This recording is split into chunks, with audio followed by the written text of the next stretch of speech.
You know what time it is? It's time for Feline Fancy Free. Oh my gosh, I did my makeup, y'all. Well, you know what? Not like 100%, but, you know, work in progress. I just realized I don't got my tripod over here. Danny and her quest for tripods. Hey, look. How can I get my tripod? He's distracting me. He's too cute.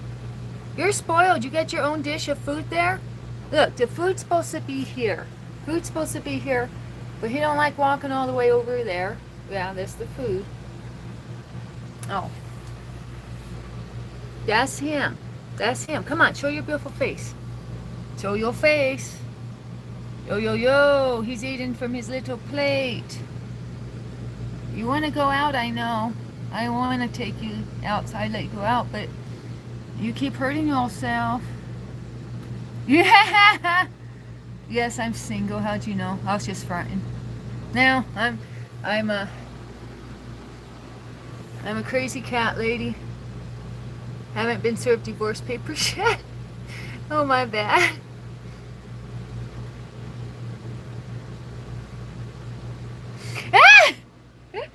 Should I restart it, y'all? Am I a troublemaker? Do I need to restart the stream and clean up my act, guys? Was that a bad title? Am I hating? Am I a hater? I just wanted to help the mods. It's just a test run. It's just a test run. Trying something new.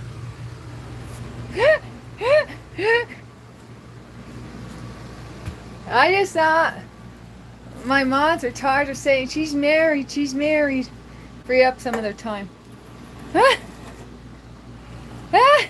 Right? Everyone could use a break from that question. Are you single? Are you married?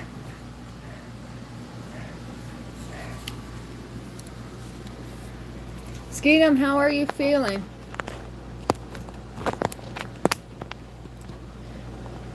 So that's a young boy that play us, Greenwood play us, whatever his name is, that Faux Bunny was interacting with. Skeetum, that's a young boy in India. He's been in my streams and leaving me comments for several months now. Well, like, I don't know, at least since I used to do my sunrise streams, because he used to come in more often then, I think, because of the time in India. So, Faux Bunny now has employed J-Dub. I don't know if you saw the post, but Faux Bunny's now employed one of my regulars to do spells on us too. Hey, Code! What's up, Code? Welcome back!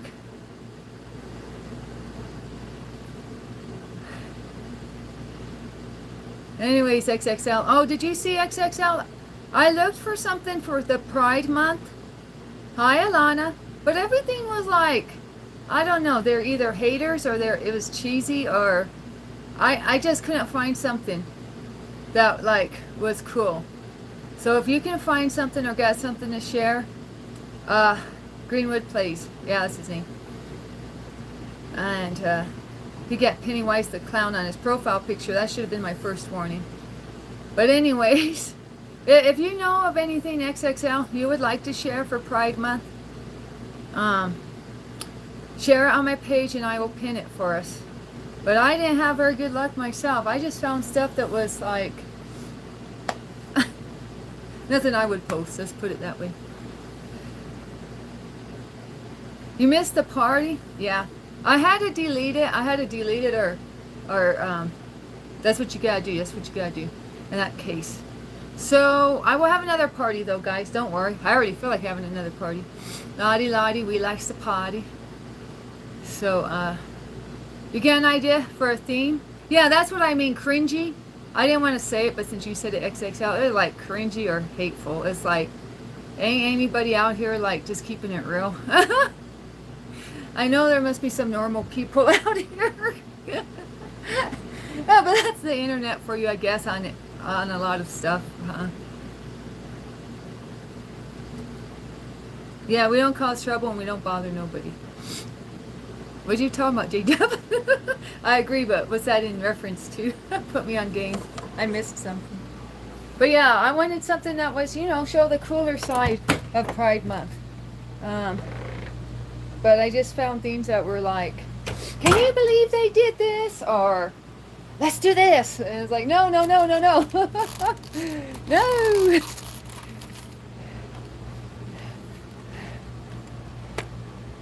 So I'm glad I'm not the only one who noticed that. I'm glad you noticed that too, bro. Because I was really trying to find something good, you know, positive. But oh well. If you can though, bro, I'll pin it for us for Pride Month. Do I enjoy baseball? I used to have baseball cards. I memorized some of the stats, but I hardly watched the games. I only watched Chicago Cubs when they went into overtime on WGN because it was interfering with my Saved by the Bell. So they would play the game until the game ended. In baseball, when baseball got a tie, it can take a while to break the tie. Just saying, I know. If you know, you know. Are you a baseball fan? Is that the New York Yankees for your profile picture? Anyways, guys, how do you like my makeup? You know, I need Christlove here to help me. I did a different color, and for some reason it was tripping me out. This one, my eye was big and pretty. This eye was like small and beady and looked weird. So I try to fix it. So I don't know. Yeah, I mean, if you have time, XXL. So I put I put I'm married. Oops. I put I'm married and now look. I guess you can't win for losing. That's all I'm saying. So, hey J-Dub. Hey, shout out to J-Dub. Him and I, he slid in my PMs. And we had fun last night. Talking about our wild child days. I think we still got some wild child days in us, J-Dub. The Lord will restore what the locust is eating. I mean, we don't have to get that wild, but I mean, there's a balance, right? No, not like that. Not like that. We're just talking about the good old days, Holmes, Skeetum. You like my makeup? Thanks. I didn't do my eyebrows, but my eyebrows have naturally been darkening lately. I don't know, probably the supplements I take. And I really want to drink something, but I feel like being extra and having a straw, y'all. But I only have this tiny straw. And that'd be really extra to drink with my tiny straw.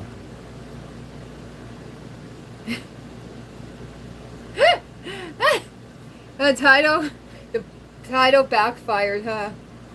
Title backfired on us. Well, you gonna make me blush, Skeetum, if I didn't have on all this light foundation bleaching out my face. You'd see me turning strawberry red, but my foundation got my back, keeping my face white.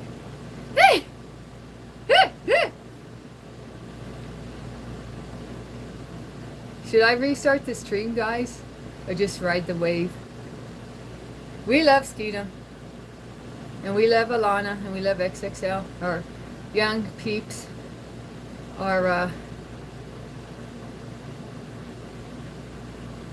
nieces and nephews, and nephews.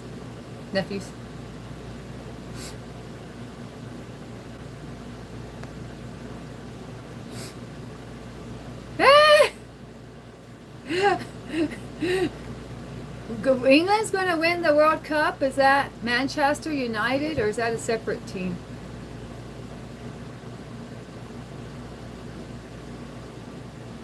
Flight 29 DWN.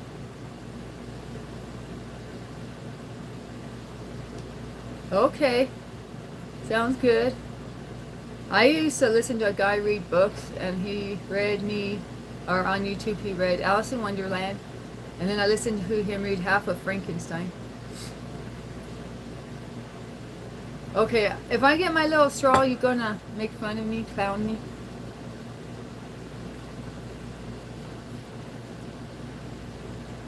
I don't know, you guys try to put cheat codes? I haven't used cheat codes for a video game since like year 2000. You remember those, J-Dub? Down arrow, up arrow, A, B, left, right, A, B. And then we unlock something on Super Nintendo. Do a backflip. As I drink my coffee.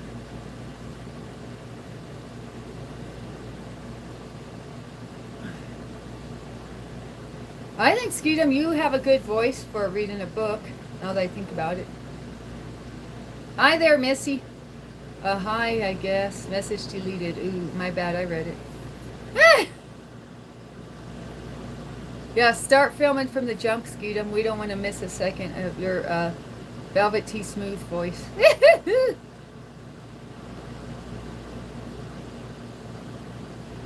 What? England's in the World Cup? England! Go England, says XXL. Are you into football, XXL?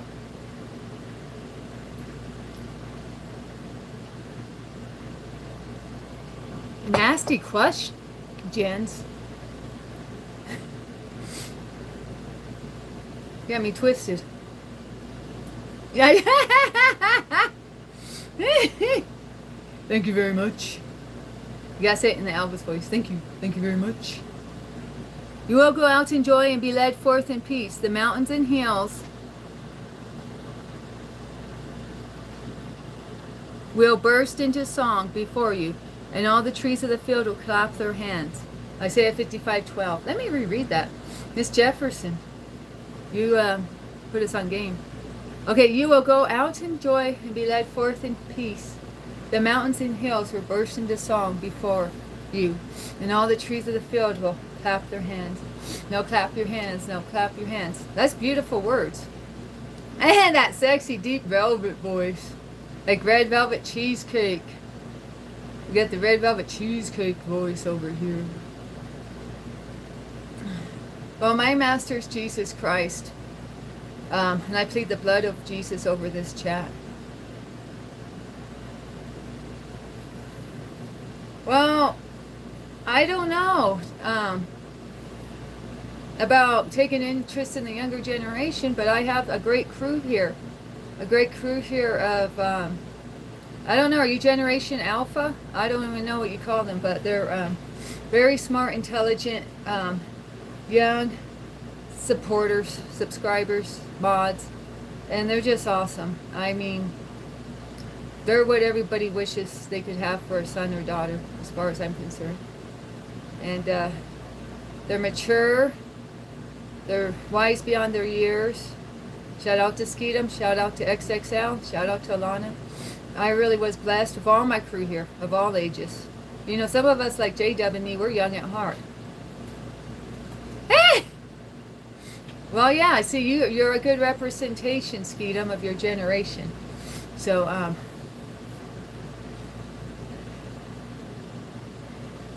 you know, you come on my chat and put in the hours like it's a job.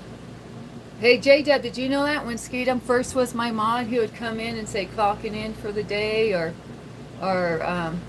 punching in for the day, or however he said it. Skeetum, how'd you say it? But, I mean, J-Dub, he treated this like a job. He seriously did. He was the first one to come in here or soon after. And he kept his eyes on the prize, kept his eye on the chat.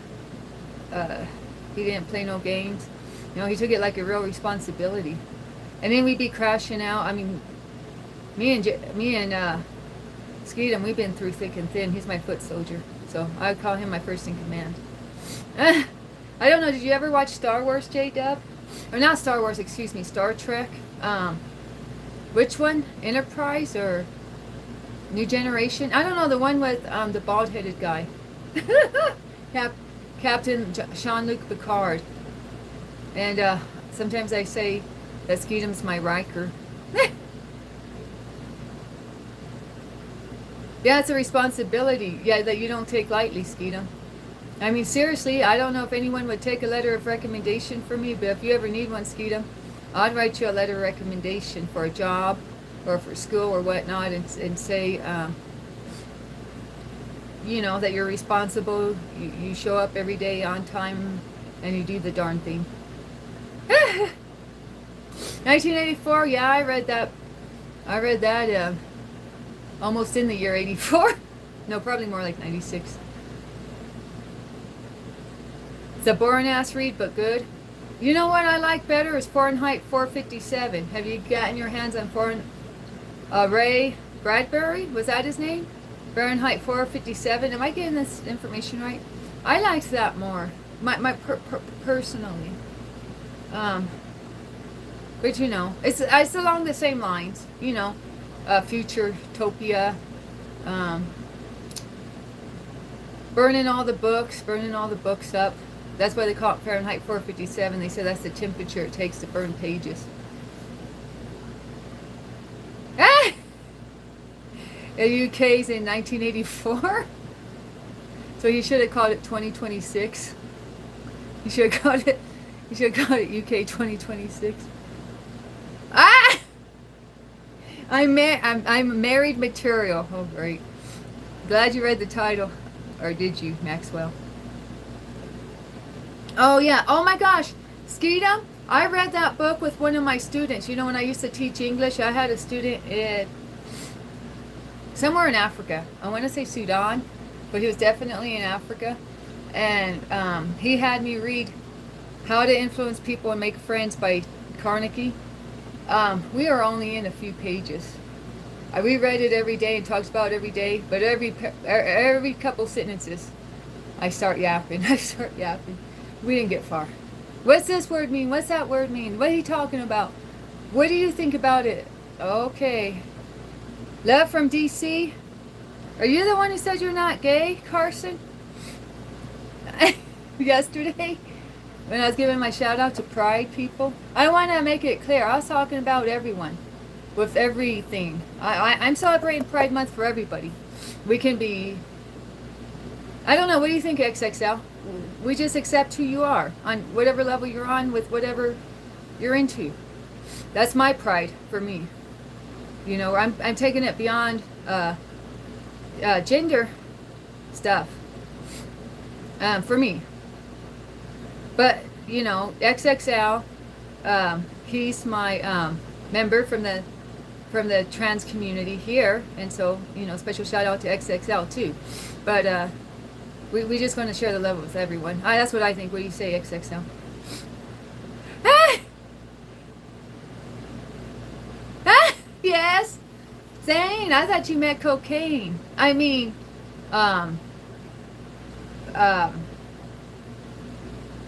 not me personally, but from like a song done by Grateful Dead. That's all I'm thinking of. That song from Grateful Dead. I'm not talking about nothing else. Ah! Oh, great. Janelle, you caught me saying bad stuff. My bad. Ah! But anyway, somebody asked me if I got my face in powder. I should behave though. How are you, Janelle? Oh yeah, we're not pushing anything. We're accepting everyone for who they are, Jim. You know, Jesus accepted everyone. You know, Jesus, you know, he was still pure. He died a virgin and all that. So I'm not saying he got crazy. Some people say, yeah, I'm going to spread the gospel at the club, but then they going crazy with it, you know. You know, Jesus didn't get in the mix like that, but he loved and accepted everyone. And so we love and accept everyone as followers of Jesus. At least I'm a follower of Jesus. Oh, XXL behave. Jim's an okay guy. But he don't like people with stolen valor. That's what I know about Jim. Your name's Jerry. Your name's Jerry. Hey! Have I said anything spooky yet? I don't know. I get your point too, XXL. It's not like I'm being spooky. I just want us all to get along. Get along, little doggy. Hi, Neymar. Welcome back. Yeah, I know. You came to my party stream, and then I drug you over here.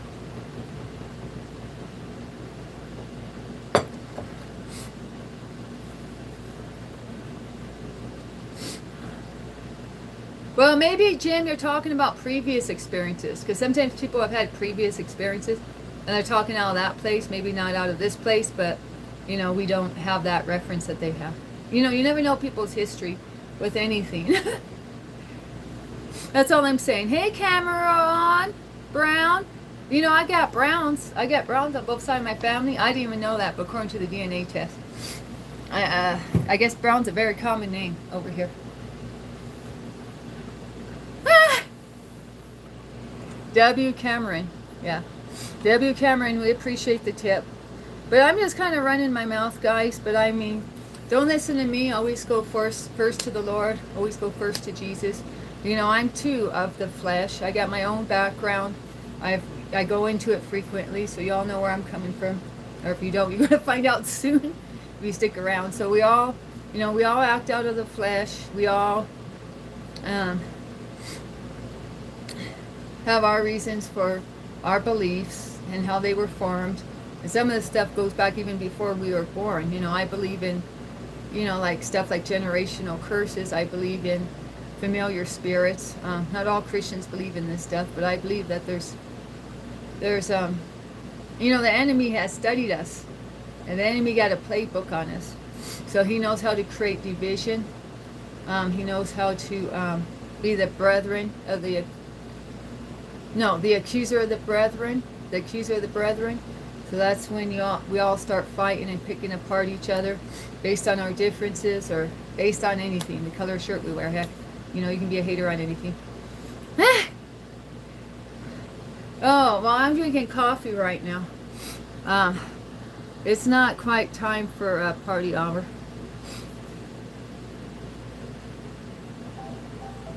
Right, Jim? Jerry?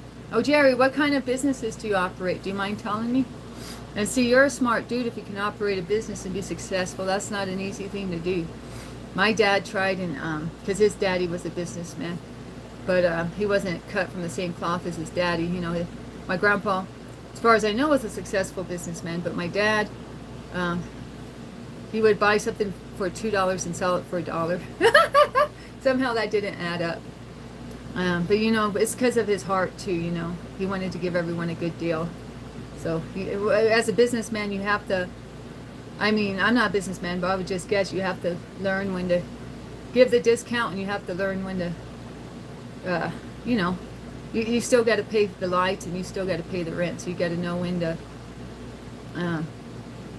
charge a price so, you know, you cover your expenses and make a profit too. So my dad never figured that out.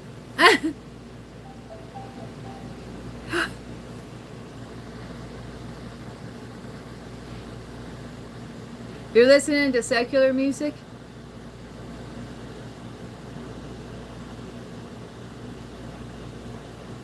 Oh yeah, a lot of Christians, well,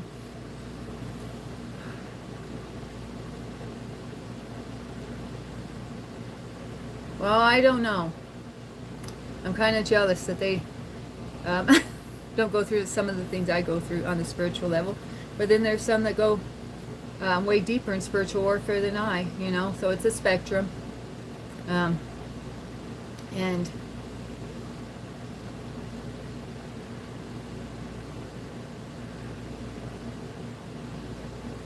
I mean, I got in trouble for talking about octopus spirit, and then Isola tells me I shouldn't talk about it anyway, and every time I mentioned it, my ears would start popping. And so they're popping now. I mentioned it now, they started popping. So I got to stay in my lane and not make too many comments about it. But yes, it's a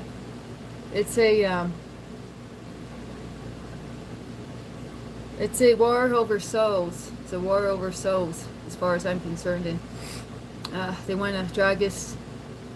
They want to drag us down into the pit of hell, just to keep it real. The enemy lost big time. He's a fallen angel. And he knows where he's going, so he wants to drag us there too. And that's why we got to stay prayed up. That's why we got to stay in the Bible. That's why we got to ask for it to be his will and not our will. Because our will is going to just lead us to somewhere very hot. Just saying. And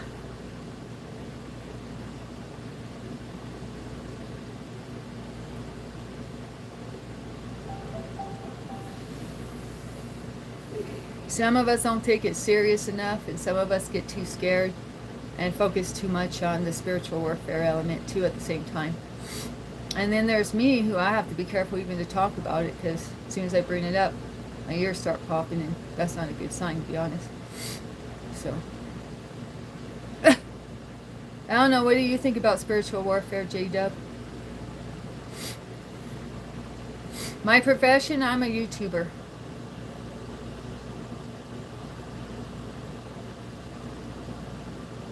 Where did you try to get a job, XXL? A body shop for almost 40 years? A wrecker service? Oh, okay. Wow, so you know how to fix things. I know how to break things, Jerry, but I always respected people who can fix things. Cars, well, appliances, you name it. You know, not too many people get those skills nowadays. Or if they do, they maybe they cut corners, who knows, I'm just saying. Um, but I'm sure you've been in the business long enough where you probably do a top-notch job, Jerry. I wish you lived around the block. I would take my cars to you with a quickness.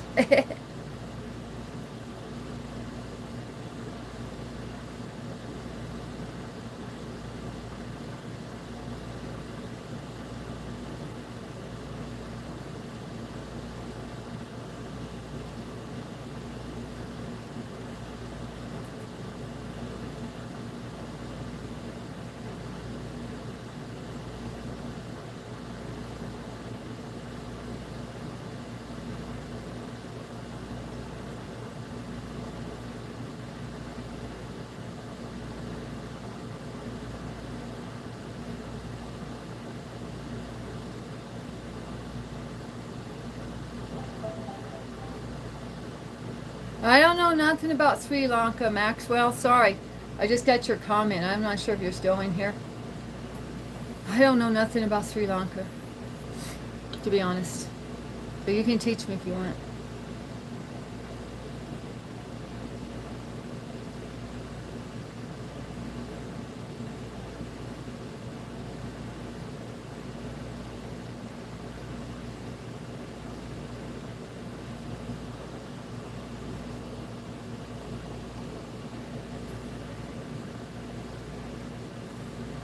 Oh, there you go. Yeah, repeat business means you know what you're doing. People trust you, right, Jerry?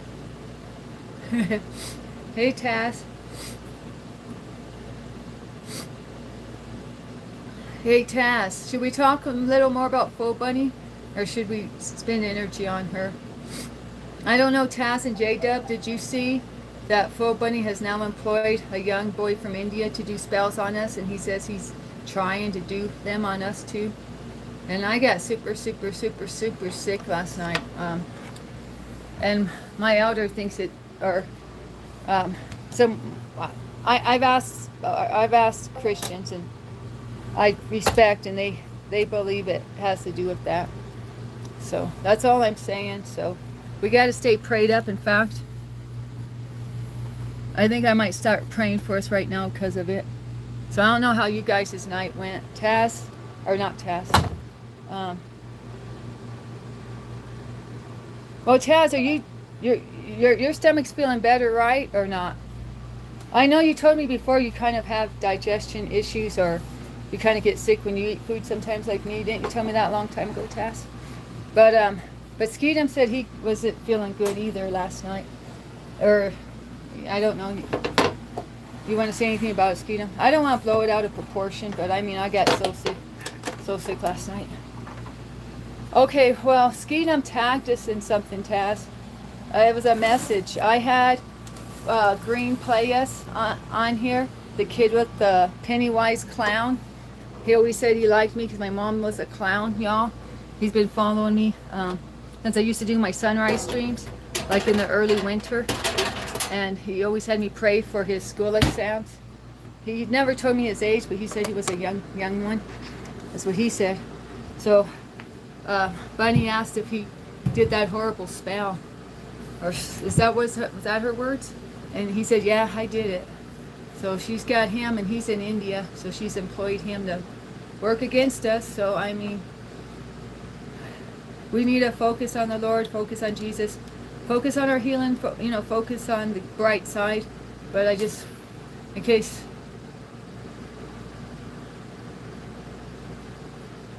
I mean, I would ignore it, except last night I got so sick. Last night I was just praying for the Lord to have mercy on me. I got ultra sick before I even knew she had communicated with this youngster. So I don't know if she's trying to build a coven. Is that what they call it? That word just came to my mind. Did the dangerous spell work? And he said, yeah, how you feeling right now? That's what he said? I missed that part. Dang, Skeetum. You're gonna give me my hairs on my, you're gonna get, what's that called, goosebumps? The hairs on my arm are going to stand straight up, and I'm going to get them goosebumps right now. Wow, okay. See, J-Dub got to throw me a lifesaver and remind me that we put the full armor of the Lord on. So XXL passed out as soon as he went to bed.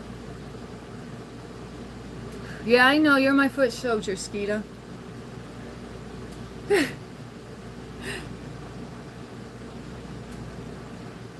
Where's 16? XXL said, reminded me he wasn't here yesterday during my stream, and now look, he ain't here. I don't know, something happened to him. Ah!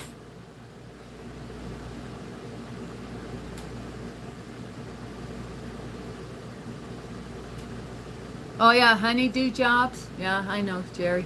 That list never ends, right? As soon as you're done with one thing, she goes, oh yeah. And did you notice? Did you notice that pipe might be leaking? I saw a wet spot under the counter. Did you check out that? See if the pipe's leaking? Oh yeah, by the way, that tile looks like it might be loose on the corner of the roof. Could you check that out real quick? Just get the ladder out and look at it. Just real quick. And then all these real quick jobs, by the time all the real quick jobs are done. You're calling it a night and hoping you can find a beer, huh? Are you a beer drinker, Jerry? I can't remember. Yeah, we're jealous you're at the lake. J-Dub would be swimming circles around you. He'd be swimming circles around all of us.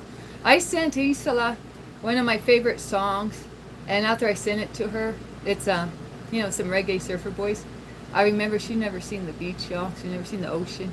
So I told her, yeah, well, you know, that's one of my dreams is for us all to kick it at the beach. Well, J-Dub's in your backyard, Jerry. Y'all in each other's backyard. Well, my sources tell me Full Bunny was dark from the jump, and she did tell us she had revenge spells on deck. But because, you know, of my new age past, you know, I try to because of my past, I try to give a pass because of my past. But, you know, Jen used to tell me I gave out too many passes. And Jen might have known a thing or two, even though, you know, we no longer kick it, you know, like that. But she did tell me, Danny, you give everybody too many passes. You give so many passes, you're the hall pass rider. And she said, stop it. Stop giving those passes out. So she might have had a point, you know. We need discernment. We need discernment. And, you know, you guys stuck up for me when Ball Striker said he thought I was naive. But I could see what he was saying based on my past. I haven't always made the best choices. And part of that is I always want to see the best in people. I always want to see the good in people. And sometimes I can con you or take advantage of you because of that. Or me, or whoever. Even a broken clock is right twice a day. Yeah, Taz, that's what we used to say on the block. That's what Mo used to tell me. Shout out to Mo. Hi, Gojo. Okay, Skeetum. See you in a second. Hey, Griffith. Hi, Jose. I'm getting to your comment. Cheers to somebody asking me if I'm ready for a brewski or a drink from the pub earlier. The guy from my party stream. Guys, do you think it's okay that I do party streams? Or do you think that's inappropriate for a Christian content creator? Cape Town, South Africa. Shout out to Cape Town. You're going to the lake, J-Dub? Now, do you fish, J-Dub? Hostin Lake? Hostin? That sounds like the name of a cow. My dad always be talking about hosting cows when I was growing up. But I think it's spelled different. Kevin tried to drag me on here 2 hours ago. But I did my makeup. I don't know if you guys can even tell I did my makeup. But I did my makeup, so I got distracted. I don't know. I feel like I got. I put color corrector under my eyelids, and I think the color corrector was not too far off from the color of the eyeshadow, so it gives me two orange orbs. I might as well be wearing orange sunglasses over here, just saying. What, a campaign? I'm running my own campaign. I pick up my cross daily. I definitely picked up my cross yesterday. I don't even know where that cross came from. It was heavy. It dragged me down. Okay, ain't nothing wrong. Ain't nothing wrong with the radio. Hey, you know that Aaron Tippin song, J-Dub? About the truck all broke down, but there ain't nothing wrong with the radio. I don't know why I got Aaron Tippin on my mind. 90s country. Well, XXL, are you subscribed to Queen Danny 777? That's where I host them. Yeah, that's a banger, huh? Oh, you guys were asking what concerts I've seen? I actually forgot my 2 country concerts I've seen. Well, 3, let me just say fair concerts. 3 fair concerts I've seen. I saw Weird Al Yankovic. Anybody know Weird Al Yankovic? You know, he used to do the parodies. He used to make fun of rock songs, and he did Eat It. He did Amish Paradise. You know, Eat It instead of Beat It. Amish Paradise instead of Gangsta Paradise. Anyway, and then I saw Travis Tritt, and I'm not even lying. Probably not many of you know who Travis Tritt is, but I always heard him on the radio, and I was like, he was one of those, I don't know if you guys ever gone to a concert where you just went to the I mean, I actually worked the fair, and so I was just walking around listening to him, you know, but I mean, I was doing litter cleanup so I could just cruise around the concert, you know, and just stay around them, if you know what I'm saying. So I just worked it like that. And I like, oh yeah, he's cool on the radio, whatever. Like maybe turn to another station, maybe not, type of deal. Like I wasn't really like into him, but when I saw him in concert, I was like, dude, this guy's the real deal. Holyfield, you know. I was like, man, he actually can sing good and all that. So I got respect from seeing him live. Anyways, and he had that long red hair, probably about as long as mine back then. And well, maybe not quite, but you know what I'm saying.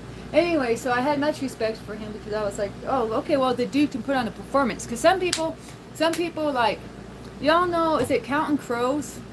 You know, the guy who's always putting Maria in all the songs? Is that Counting Crows? It's something Crows.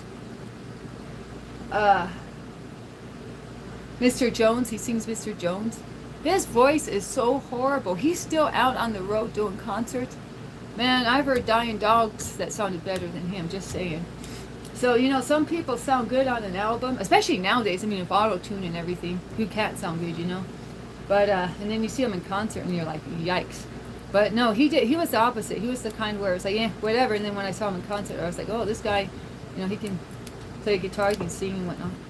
Anyways, that's enough about me hyping up Travis Tritt. And then I saw Willie Nelson.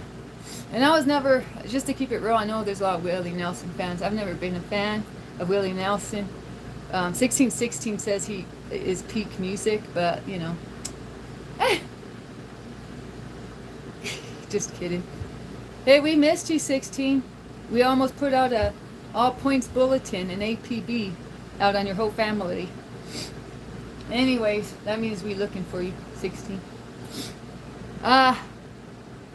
Well, he didn't write. One of my favorite songs is Always on My Mind by Elvis Presley. Half the people out here online think he wrote that. And if I had more time and energy, I'd be responding. The dog, Willie Nelson, did not write that song. He just sang it. So I know for... So make sure he actually wrote the song. Just because he sang don't mean he wrote it. Just saying, J-Dub, you probably know more about him than me. You probably put me on game, tell me what string he smokes and all that. But I'm just saying, he didn't write Always on My Mind, and people think he did. So that's not his fault, though. You know, people just assume that because he sang it. But Elvis sang it better. So what can I say? Always on My Mind is a breakup song. Too many of my favorite songs are breakup songs. It's not good. I don't think it's good, though. But it is what it is. YouTube won't let you play your guitar? Counting Crows had some amazing songs. Now, do they always mention Maria in every one of the songs? Somebody said they did. And I've noticed it seems like they did, but I never like went down the track. So Maria is evidently some girl he never got over.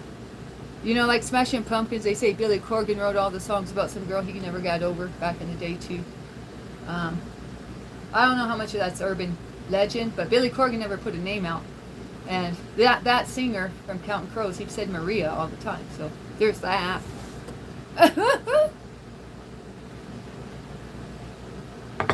Lord Skeetum mentioned you in a post. Okay, Lord Skeetum.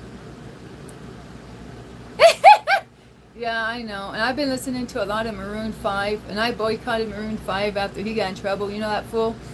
Adam, he'd be on Insta hidden. He's got a model for a wife. He's got a supermodel for a wife. And he was on Insta sending messages to girls. You look hot. Like that fool. Like not even being low-key about it. And then, of course, they put it out there. So I boycotted him for a hot minute, but I love Maroon 5 breakup songs. So what can I say? So y'all, when you... And they got a new one. Your Love Is Like a Drug. With Lil Wayne. But anyways... But he got a butterfly tattoo here. Who am I talking about? Well, whoever his name is. He got a butterfly tattoo here. And Jen said it was any butterfly tattoos on a dude, or on a girl maybe too, but I think especially a dude, because a dude got a butterfly tattoo. Jen says it's, what is that? The brainwashing from the government. You guys, help me. The blue butterfly, or even a butterfly. I guess this one's yellow, but especially a blue one.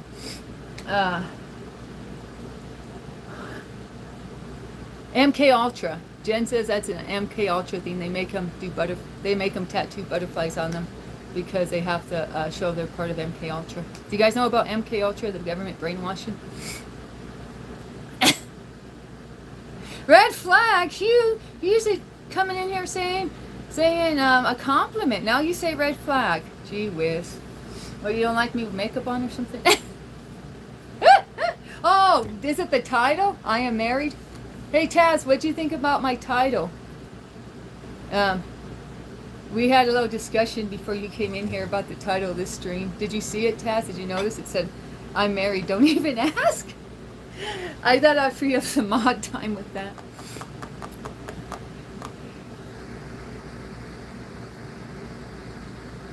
Uh-oh. Well, I can't check it out during my stream. You guys just let me know what he said, what the thing's about. Payphone? Payphone? Oh, Kevin, high five, dog. That's my favorite. You already know what time it is. All my change I spent on you. Another fucking love song, and I'll be... Oh! Never mind. Oh, I love that. And that car, that's his real car, right? That's Adam's real car, I think, in the video. Because I've seen him with that car before. Or, I don't know, I'm just saying. Or maybe it was in my dreams. Yeah, that was one of my favorite payphones. Shout out to Kevin. He already know what time it is.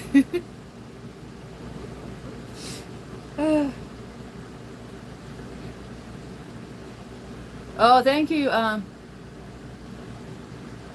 Piyush Banasa. Sorry, I'm cussing more. I need a better filter.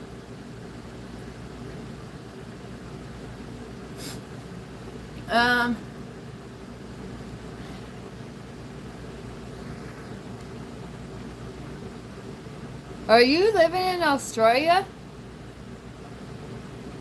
Should I read all this Australia information, guys?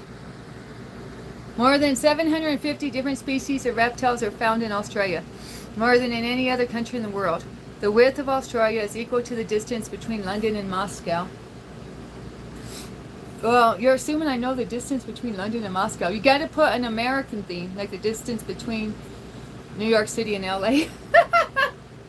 And I've never been to New York City, but it'd be better for me to understand. Just saying, just saying.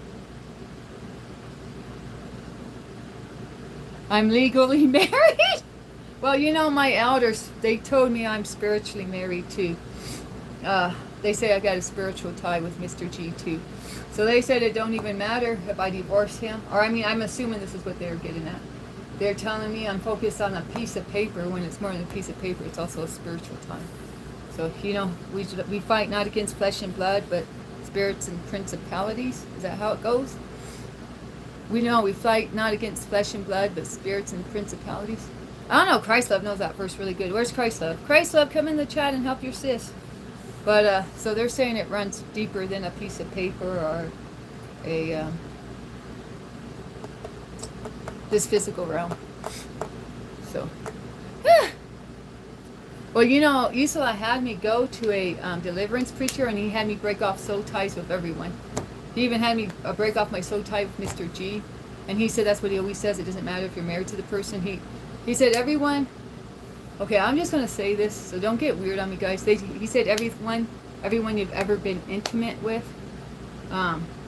currently or in the past, you need to break off the soul tie with them. So that's what he did with me. But I mean, I felt I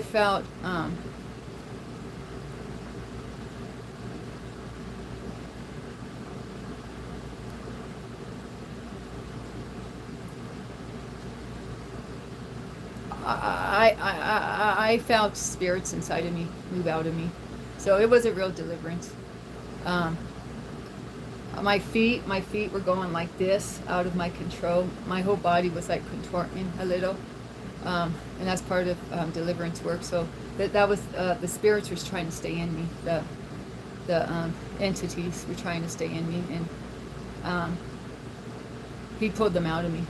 So that was part of my deliverance work. And some Christians don't believe a Christian can have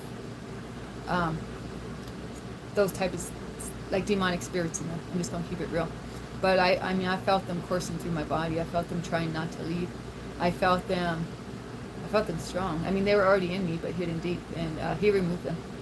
So, and then Isla helped me with that. Isla connected me with that preacher. So, but a lot of Christians, that's why me and Isla were like different. You know, sometimes they say we're different. We're not like every Christian, and this, I don't really go into it. And she don't like me talking about this stuff to keep it real, but I just felt an urge to talk about it right now. Whether it was an urge of the flesh or an urge of the spirit, I don't know, but I'm just laying it out there. So, yeah. Yeah. Well, see, I prayed to God for him to remove that. And I prayed to God for him to remove my gifts. And he did. For the most part, he did.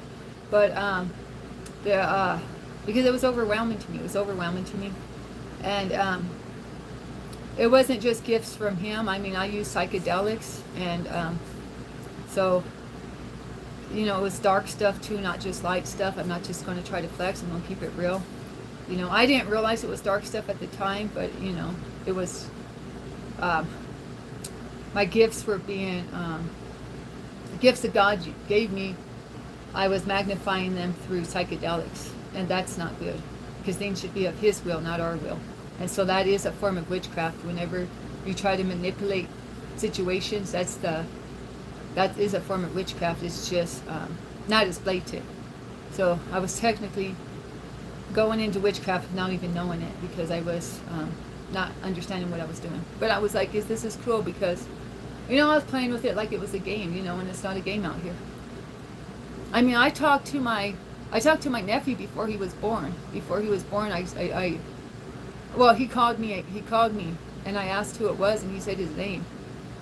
And he got me out of the situation. I was about to get involved in the situation, and my nephew came before he was even born. He went into this realm.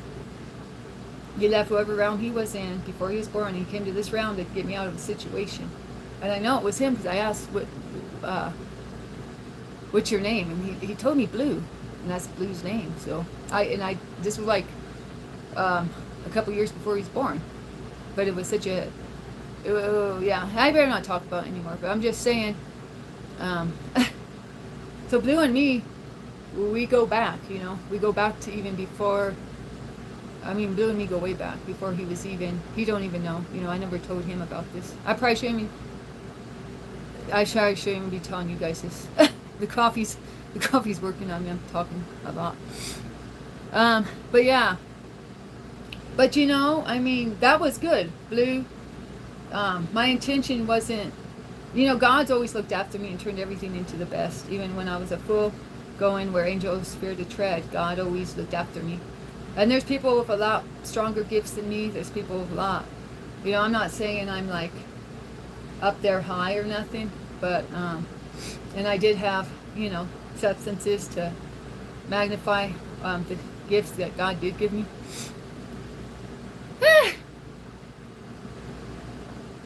Where'd I buy what? My shirt? Or my story? This is all real. But yeah, I know a lot of people would say I'm crazy saying this stuff, guys. So if you think I'm crazy and judge me, well, I guess it is what it is. Because I never told anybody about this stuff. I don't know why I'm telling you guys now. But yeah. Because I'm, you know, I'm just trying to explain a little about what I'm talking about when I'm saying, you know, that I've seen things that maybe other people haven't seen or whatever. But that's it. That's my example. Ah!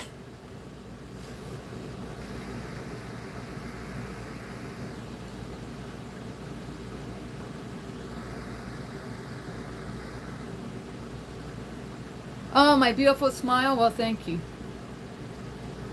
Don't judge the body by its page. Hey, Kevin. Kevin dropping some truths here. Sorry I didn't go live sooner, Kevin. I got, you know, lost in the sauce. You know what? I'm supposed to, instead of running my mouth, I'm supposed to actually be cooking up supper.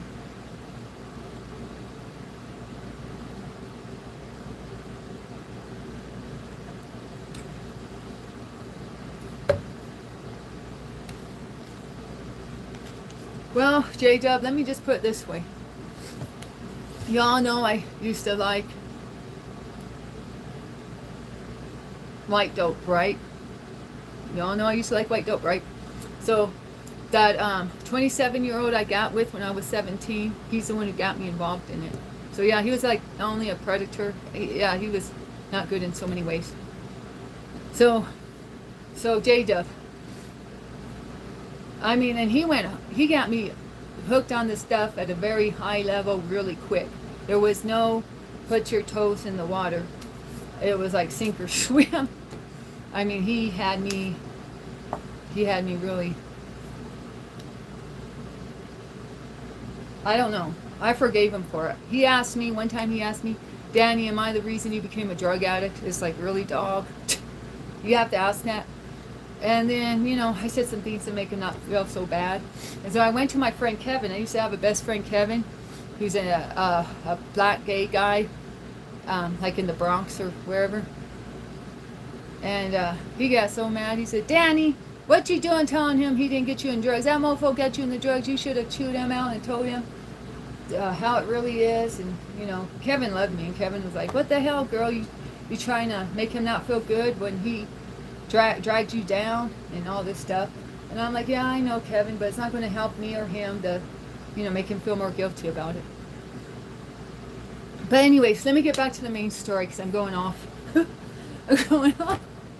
So I just miss Kevin. He was a real true one. But well, we're no longer friends from some drama. But anyway, let me get back to the story. So you know, I got hooked on white dope because I was hanging around with this guy, 10 years, my senior, who got me into it. I go back to U of O, and I'm supposed to be studying and be a good girl, right? Well, I lived right on 13th Street. 13th Street, you could get anything you wanted, right? I mean, mostly you just walk by these guys who would say 420, or say something, and you knew they were talking about weed. Most of the guys were just selling weed. But I was like, well, heck, I'm going to try something different, right? So I went out there, and some guy came by on a skateboard, and he said, 420, 420. I said, hey, yo, stop. And he's like, okay, what? And he said, you want some, son? I said, yeah, but not that. And he's like, okay, girl, what you want? What you want? I got you. And so I said, I want white dope. And so he said, okay, well, you find Snow. He's got it. You know how quick I found this dude named Snow? You know how quick I found this dude? Yeah, his name was actually technically Snow, too. That was his government name. I know it's ironic. So, like this. I found this dude. All I did was walk down the street, say, I want white dope, find out who got it, and then before you know it, I'm already tossed up again. So what I'm trying to say with all this story is, if you're searching for something bad, the devil will give you whatever you're searching for with a quickness. My whole life, I could always find a sack of dope if I wanted. Heck, I went to Illinois, and all I do is go around the block to go on a walk, and first thing I know, some ninja come out on his porch and scream, hey, you want to come over here and smoke? And I said, smoke what? He said, well, He blasted it right there. And it's only by God's mercy that I got out of there sober. But what I'm trying to say is, if you're into something dark, if you're into something bad, the devil always bring it to you with a quickness. Devil ain't playing. The devil knows your weaknesses. The devil knows how to entrap you. The devil sets up snares. That's why we gotta be careful when we walk this path. You know? Yeah, bad stuff finds you when you look for it. That's right. And with me, it's like this. I don't know how it is with everybody, but I've known enough addicts. I've known addicts that come crying to my house asking for food because they said, I can get high, everybody can get me high, but nobody got food for me. Danny, you got food for me? And I fed them. You know what I'm saying? I'm not really trying to stump, but I'm trying to say I've heard it from other addicts and stuff. You can always find a sack, you can always find a bowl, you can always get high, but who's going to give you food? Who's going to really take care of you? Not everyone. That's harder to find, okay?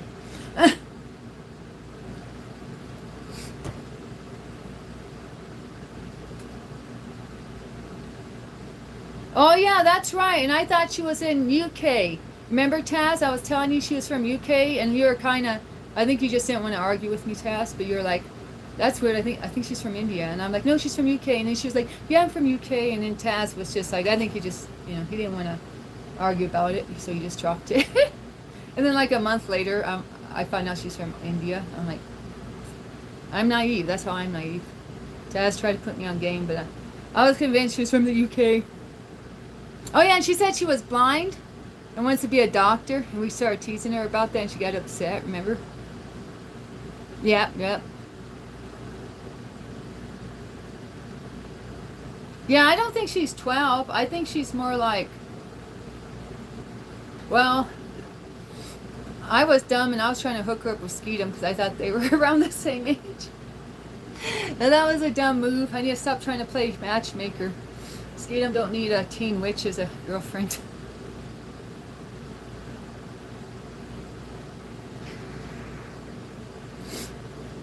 Yeah, I thought she was like around that age, Kevin. YouTube hid your comment, Kevin, but I thought she was probably, if I had to guess, I was guessing she was that age. Like 16, maybe. But I don't know why I'm trying to hook people up. It's a bad habit, J-Dub. I need to stop.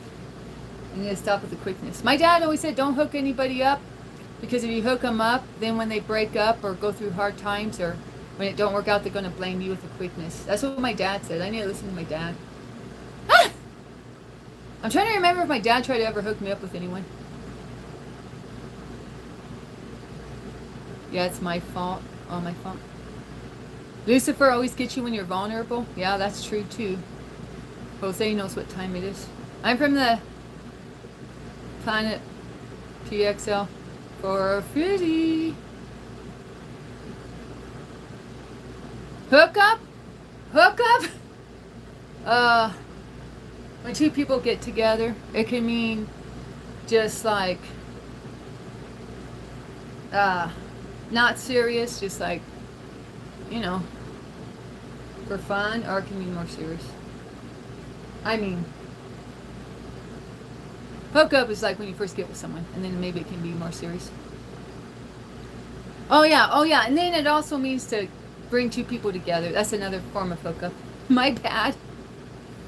Anyways, yeah, I mean,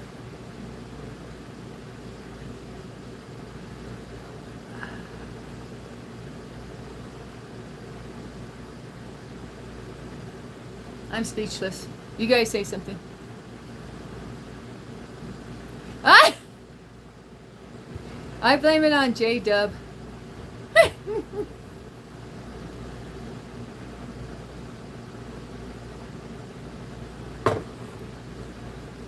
Well, I said for fun. I didn't say maybe you playing Twister. Clothing optional, just saying. See, I come from Oregon, and Oregon is we're the most nudity-friendly state that I know of. So we have a nude bicycle, a yearly nude bicycle. Ride in Portland once a year. You can go to the hot springs and take off your clothing. I mean, I've seen a lot of naked people in public, I'm not going to lie. So, it's a little different for me. I know it's not the usual.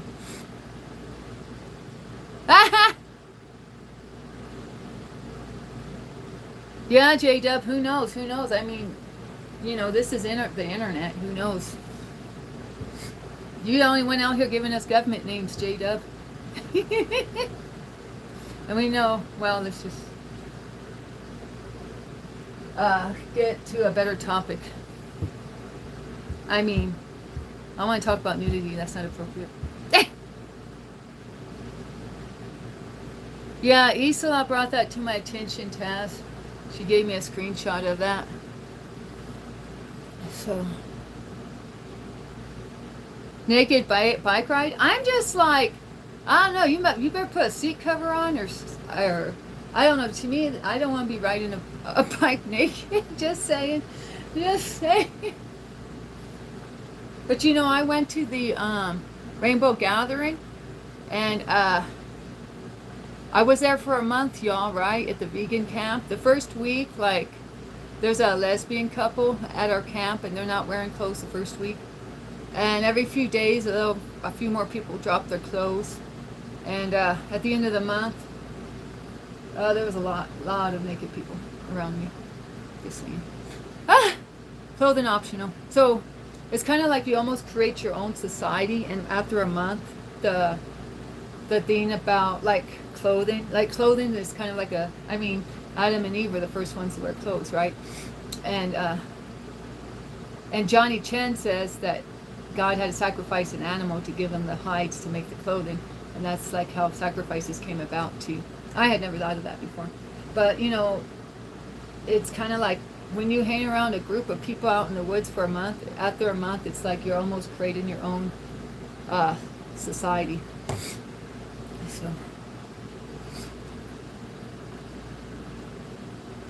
Yeah, that's what I'm talking about, Taz. I'm sure I'm going to sign up for no.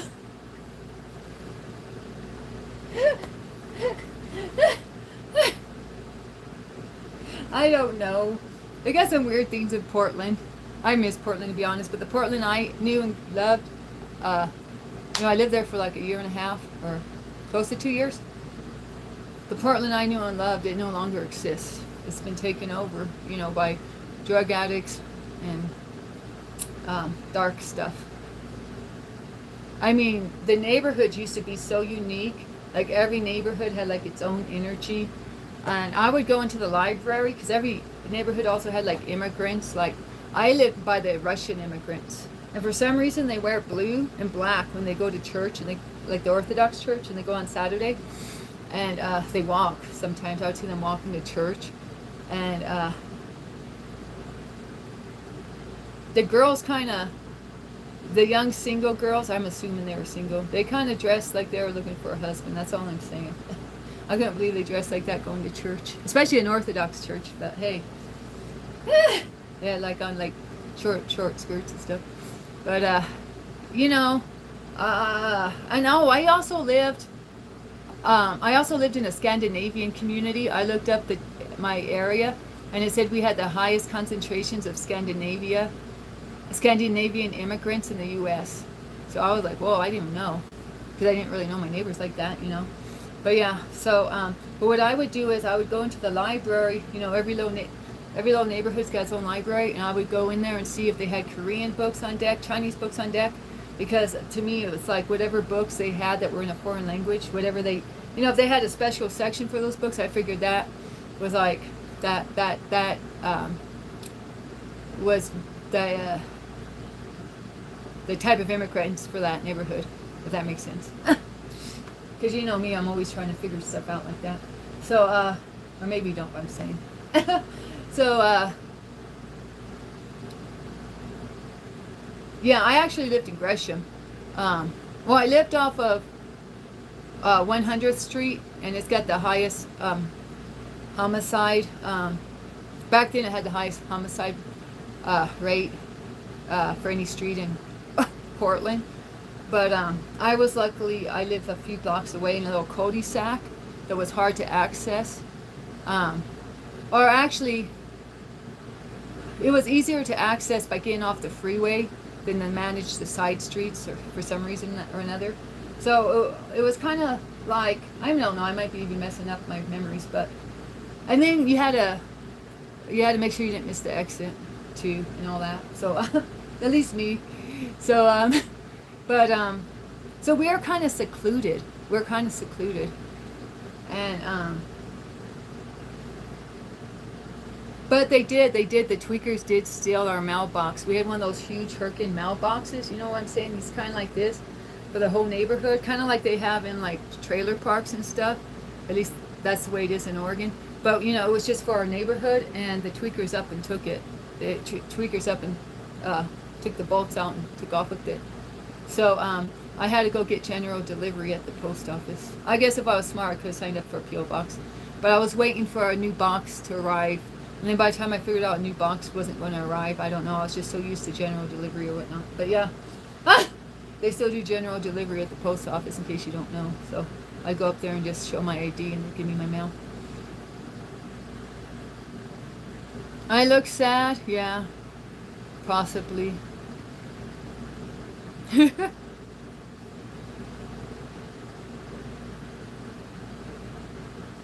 Well, I just have a Red Sea that needs to be parted, but who don't get a Red Sea that needs to be parted? That's a common theme, I think, in our culture, or in the world in general. I mean, Moses had his own Red Sea, so it's nothing new. So, but I'm waiting on the Lord to part my Red Sea. Y'all talking about Bunny?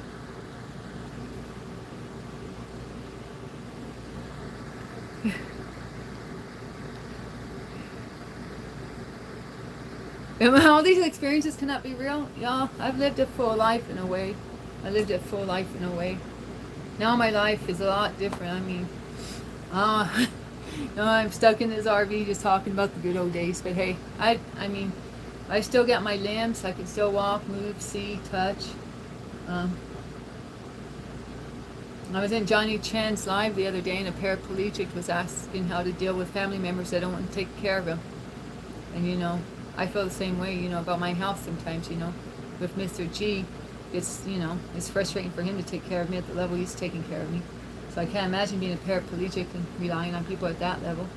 So, you know, I'm blessed to, you know, I could have OD'd and died. I could have smoked some fatty and been on in some hot flames in the pit of hell by now, you know. I can still dance, that's right. You never seen me dance, have you? I've taken down the evidence at least. Well, I mean,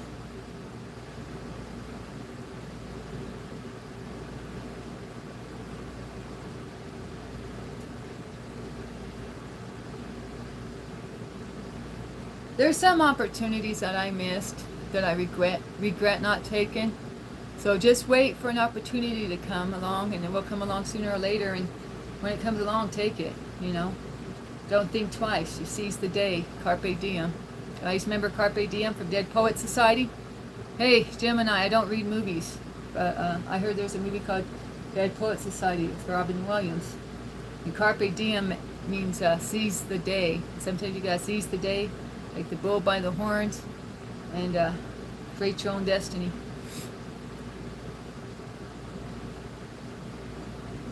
Ah! All 16, you sure rubbed elbows with her a lot. For someone you don't like, you sure schmoozed with her a lot, 16. Ah! I think she thought you and her were some type of item, to keep it real. Thought she was kind of wanting to F with you on another level, if you know what I'm saying.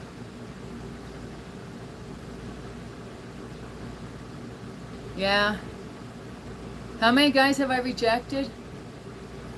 Not enough. Should have rejected more of them.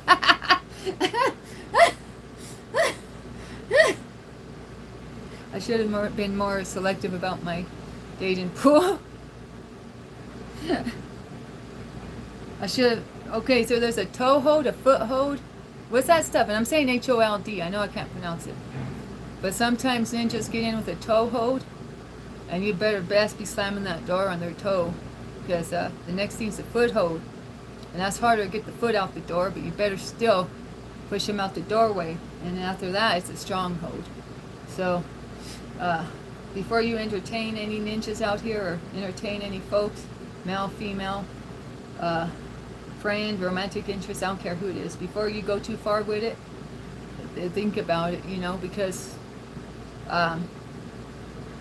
once they get a stronghold, it can be game over. It can be game over, just saying. Yeah, opportunity meets preparation. That's right, Taz. Yeah, you got to prepare. Prepare for the right time, and the right time will come along. So if you want a job like in a certain area, you study up or get training for that job, and then when the job opens up, then you're in like Flynn. Just for an example. I mean, it could be a lot of different things. But just build up your skills. There can be a waiting period. So that's when you, well, you know, you're like in ROTC and you're training, right? You're training with the drills and camping and whatnot. And so someday you might have to take that training and use it in real life. So think about life like that, about training in other areas too, for other things you would like to accomplish in life. Exactly right.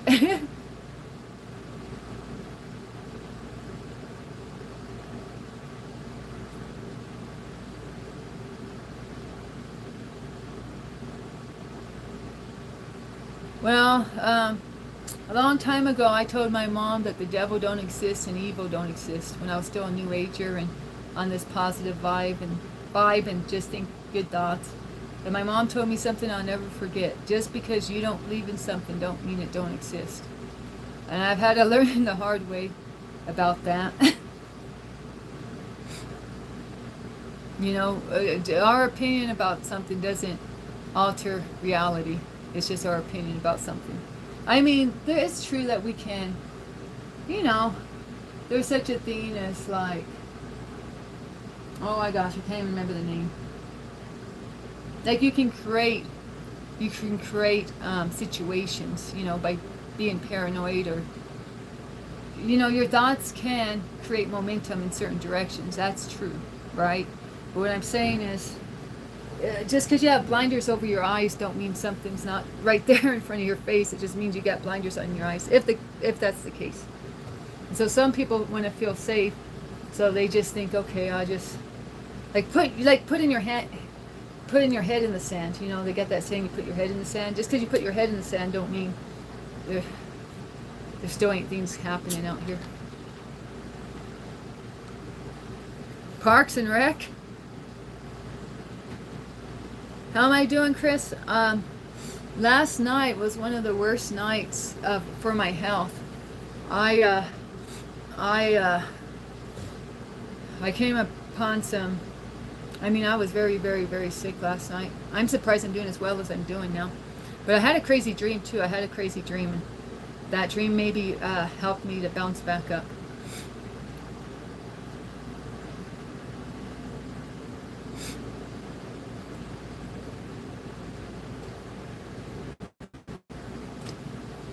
Well, see, I got a job at a national park, and I got a job at was it a national monument? Anyways, a lighthouse here in the United States. And how do you think oh, and I also, what else? No, that was it. Okay. So I worked 4 summers. I worked 4 summers at Crater Lake, and I worked, or 4 seasons at Crater Lake, and I worked 1 season at a lighthouse, right? But what did I do before that? I volunteered at a local park.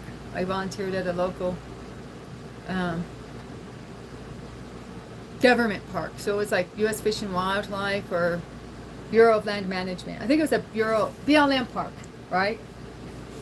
Bureau of Land Management. So out west, like in Oregon there's actually a checkerboard. On Eastern Oregon there's a checkerboard, and they have the land divided up into BLM land and other lands. So I mean, like BLM literally like owns half of Eastern Oregon, to keep it real. And the Forest Service too is in there too.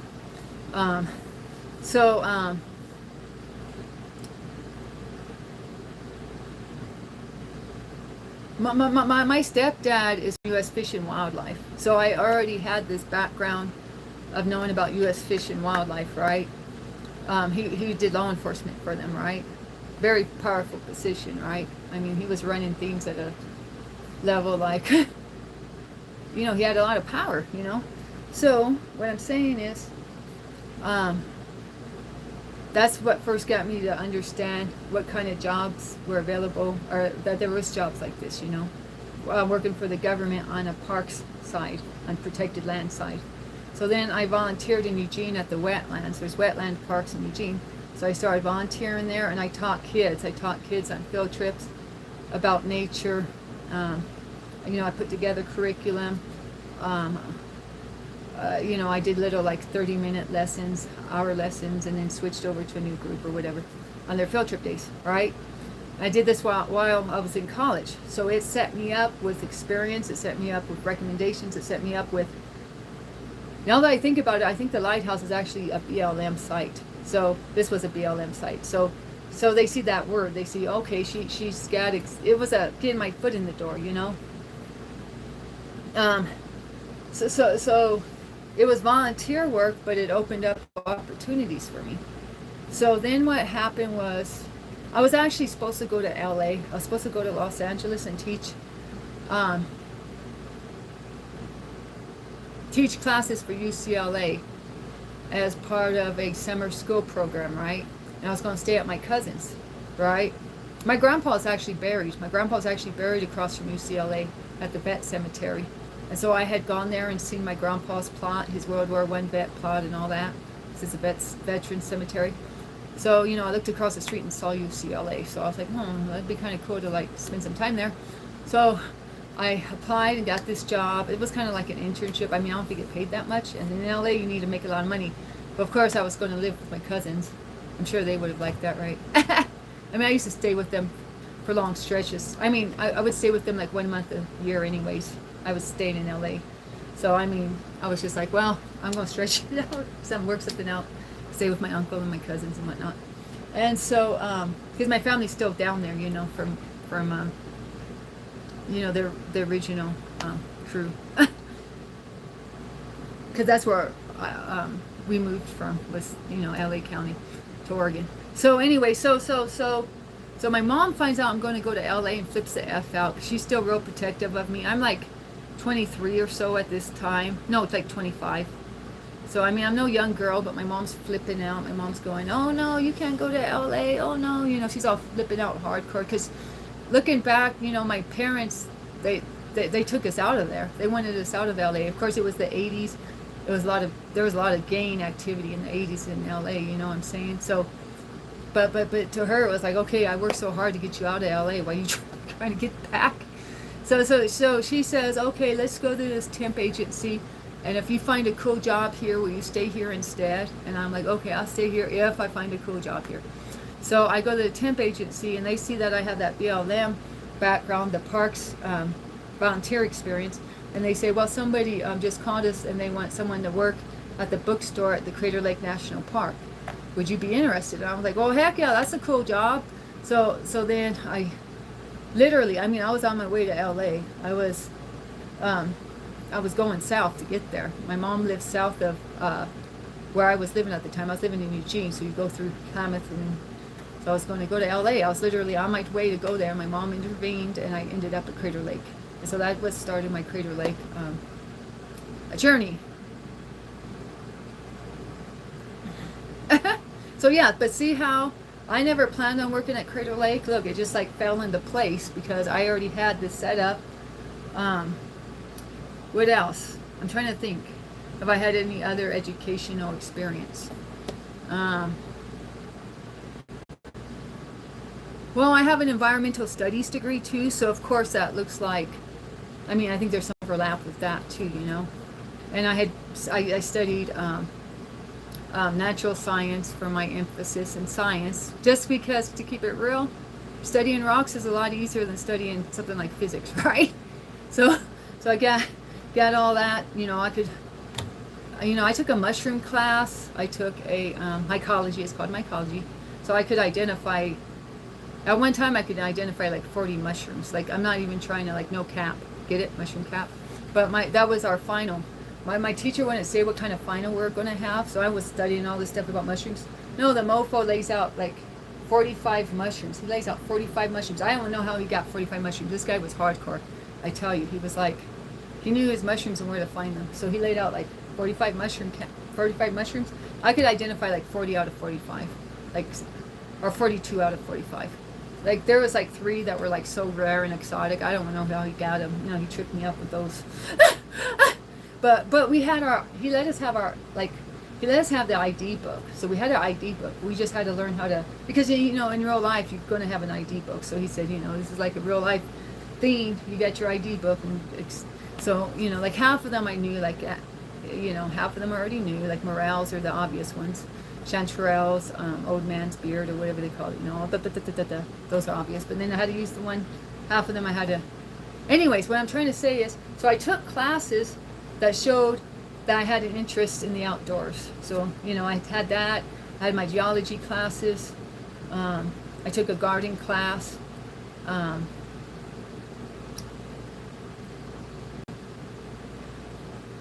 Yeah, all that. So I had these different things that just kind of added up for them to say, yeah, she could be good working in a park.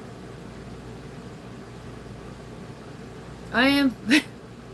My grandma used to say I was a career student, not as a compliment either. So anyway, yeah, some mushrooms glow in the dark because of phosphorus. You guys ever hear about the glow in the dark mushrooms? They have phosphorus in them. I think it's the same thing that makes the like deep sea fish glow in the dark, isn't it? Phosphorus or something like that, or is it sulfur? Anyways, hi Jeff. But anyways, yeah, they glow in the dark. Like, I want to say neon green, but it could be possibly neon orange. I mean, it's been a minute since I studied this stuff, and it's trippy. I've never seen it in nature, just studied it. But yeah, so I guess I'm talking a lot about myself, but I'm just trying to let XXL. Well, I always talk a lot about myself. Thank you guys for listening. Sulfur smells like rotten eggs. Yeah, that's what's in the hot springs. Have you ever been to any hot springs, Taz? And our water, I think, smells like it here at nighttime for some reason. Like, yay, right? But yeah, people go to the hot springs in Oregon for the high mineral content to try to, it's like a little cure-all, you know. Don't panic, it's organic. Oh, I love hot springs. What you do is, if you can go in the winter and then catch it on a day where it's snowing, maybe on a full moon. Yeah, that's a lit night. If you know, you know. I mean, I've only done that. I think I've only done it once where it was actually snowing, but it's one for the books, you know what I'm saying? Because you got that snow coming on you and you're in that hot tub, so it's like, you know, it's like the best of both worlds, so you're not really overheating because you also have that, because you can get overheated real quick in those hot pools. Because usually they're staggered, and usually like, though, I don't know, some are hotter and some are cooler. So sometimes you got to work your way up or down. I forget which way it works. But if you go on a cool night in the winter too, even if it's not snowing, it's really good because you have that cold air around you, you know, to help with the heat. It's well water. Indiana. How do you know about Indiana water? J-Dub, you visit Indiana? Boiling crap. Well, that's why you start off with the cooler hot water, and you work your way up to the hot water, and then you go back. Like, you have to go back and forth.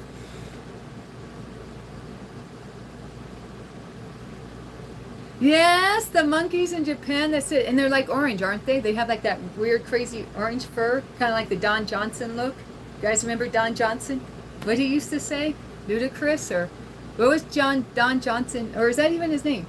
Mike Tyson's old PR dude, agent. He had a catchphrase, but I forget it now. But he had that crazy hair. Remember? They get that? That's what it reminds me of. Them orange-haired monkeys. Don Keene, yeah. What did he used to say? That's ludicrous? That's ludicrous. Don Johnson, I was in Miami Vice. Oh, Don, okay. Oh, it's been a minute. No, I never really watched Miami Vice. It was like Unc or Auntie material. It's probably what my Aunt Dee Dee watched. So, but I remember, you know what? I remember him on Hollywood Squares, y'all. Hey, JW, you remember watching Hollywood Squares? Wasn't Don Johnson always on one of them Hollywood Squares? Did he have like a permanent spot, or am I mistaken?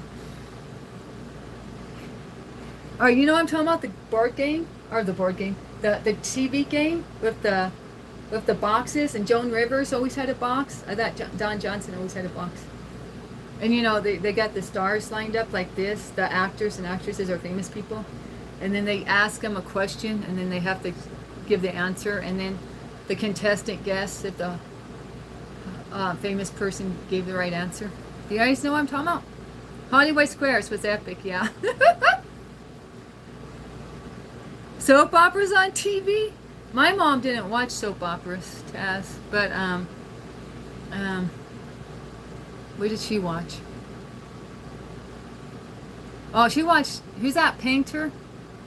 That's another Bob Ross. Or we weren't talking about Bob, it's my bad. But yeah, she watched a lot of PBS. This Old House, you guys remember This Old House with, it was the original DIY show. It was the original show for, should I let this boy out? This boy went out. Gosh, what's his name? This boy went, Bob Vila. Yeah, she used to watch Bob Vila. Oh yeah, Bob, oh there's another Bob, yeah. Let him out while he hid now. I'm going, should I open the door so he can go out? I mean, I've been having him, he's been housebound for several days because of his injury. But, I've been keeping him in so I can give him his meds and stuff. But I've only been giving him his meds once a day the last few days, and I should give him them twice a day. But you know, I don't want his stomach to get upset. He was like dry heaving earlier out there, his amoxicillin. You know how that goes, J-Dub. He's Rooster's having a hard time with his stomach is having a hard time with his antibiotics as well, just like you. So I'm giving them to him once a day instead of twice a day, just because I don't want to ruin his little gut. Poor little boy. And his paw's looking so good. I mean, if his paw wasn't healing up the way it was, I would stick to the doctor's orders. I know everybody says you always have to give them meds as directed, but it's just hard. When you see a little boy like this having an upset tummy, I can't make myself do it, to be honest. Hey Trey, how's the little one? How's Cloud? Oh, see my makeup? You can really see my makeup in the light. Oh shoot, that's kind of scary, guys. It looks better in the dark. Okay, he's roaming. Guys, he's roaming. Look. He thinks he's sneaky. Free rooster. Hashtag free rooster. Look how bright he is in the light, y'all. That's a bright boy. Okay, rooster. Yeah, he thinks he sneaked off. Your mama's right here. You didn't sneak anything. You're not sneaky. Your mama knows what's going on.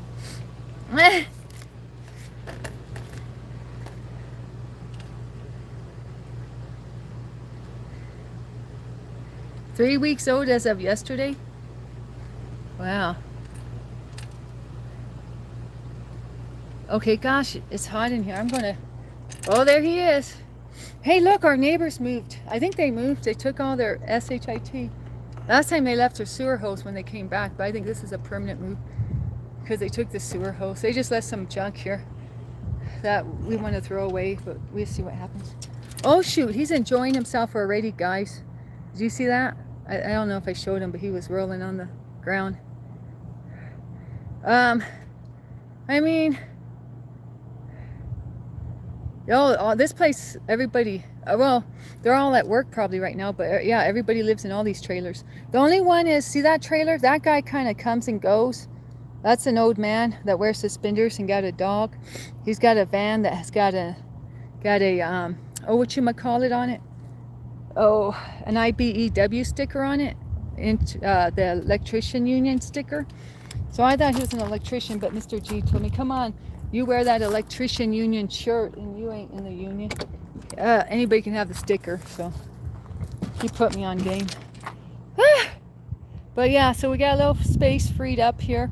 Yeah, I mean, it's nice. It's nice to have a little extra room to ourselves, I won't lie. We usually get lucky and have a lot more space around us, but this place is a little different. You know, all these Dane workers, these miners. This is a miners' camp originally. So, but yeah, more space around me, the better. I don't like crowded conditions. That's why I can't live in a city again, I don't think. If I lived in a city, I think I'd go nuts. But hey, I thought I'd go nuts like this. Maybe I'd get used to it. This is like more cramped quarters than I'm used to keep it real. We've been blessed with some really nice places. We've been blessed with some really nice spots.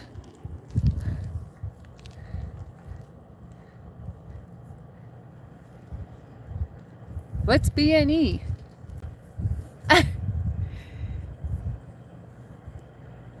Can you show us inside his place? Inside what place? Right? Oh, what? What are y'all talking about? What place? That dude's? The guy with the little trailer there? Why do you want to see that place? How do you guys know that? You guys bad boys or something?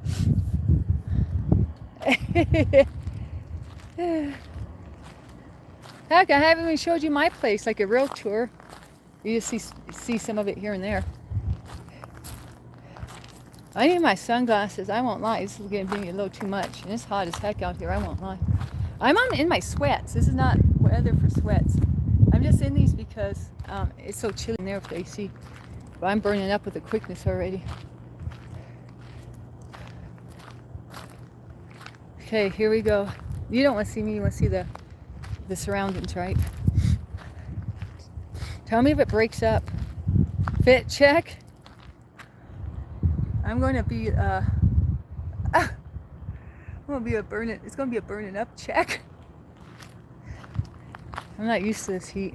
I'm spoiled staying inside there.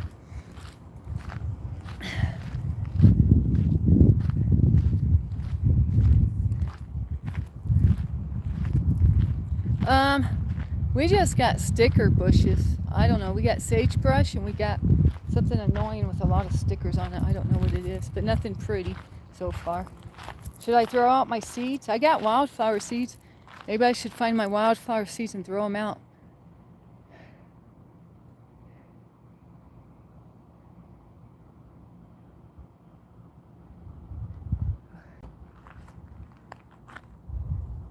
Yeah, we had the mountains closer to us at our last place. Hey, we've been spoiled, but this is only we can hear this. The next place. I was like, I need to put on my shorts now, guys. I'm gonna put on my shorts. That was heating me up too much. Hang on, I'm gonna put on my shorts. Can you see me now?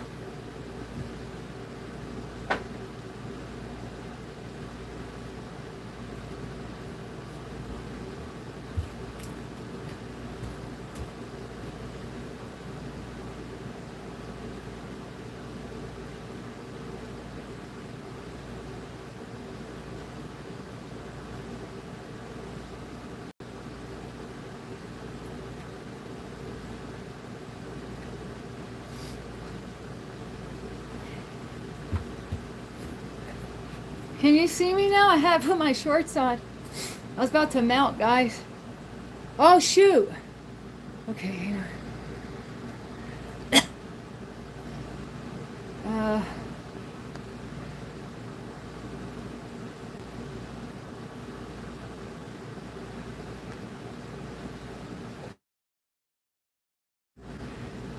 Oh, dinner! Dinner! Dang it! Dang it! Dang it! Oh, yeah, I should have started dinner already. Dang it. Oh, yeah, that's what I'm doing now. I'll start dinner. It's a pot roast.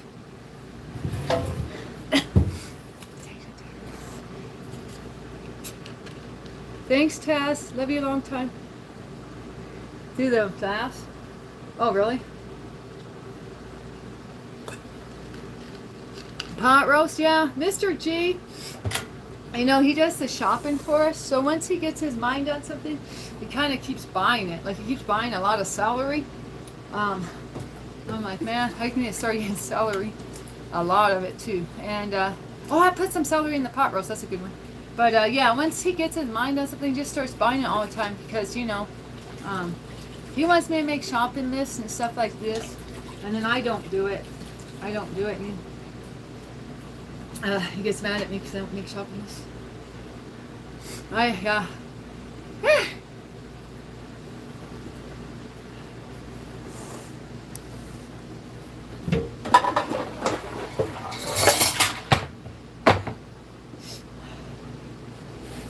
He went to a Winco and bought this food. Well, no, this might be Walmart food by now. But he did go to a Winco and buy some stuff a while back, or 2 weekends ago. Do you guys know that store, Winco? It's my favorite grocery store. But I haven't been in one in a long time. I didn't know there was any Wincos anywhere near us.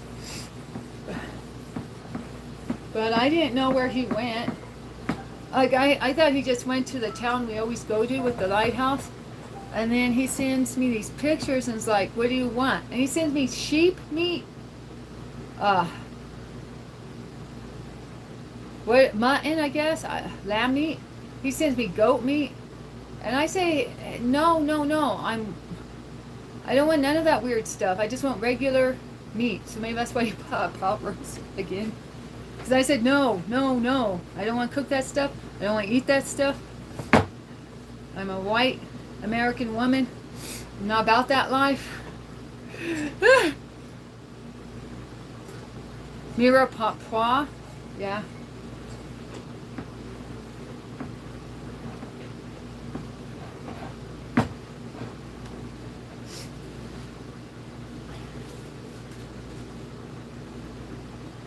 No, I only got celery on deck. Not gonna lie. Oh, I have some garlic, but you said onion. Mirepoix? How is that word? It's French, right? It's been French cooking. Yeah! Dino nuggets?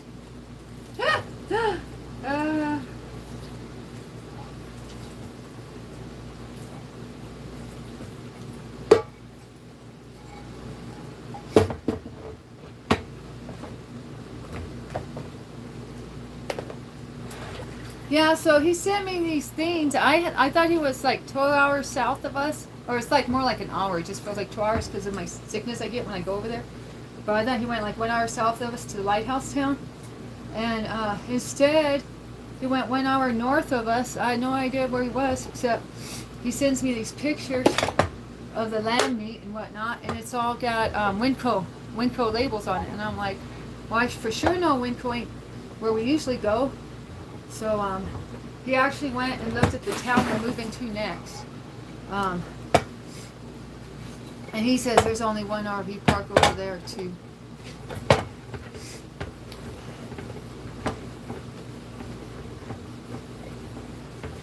But he's going to be here for a while because he pretty much finishes sites anymore because, you know, they don't trust anyone else to finish a site like he does. So he is good at his job,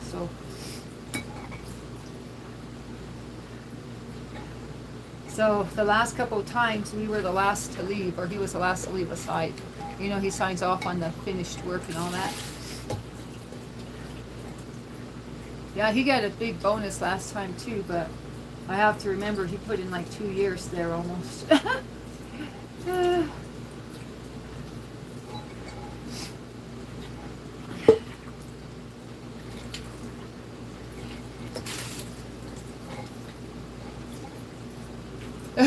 Jordan's always coming in here to starting beef. Well, it's like, I don't know. It pays the bills. Yeah.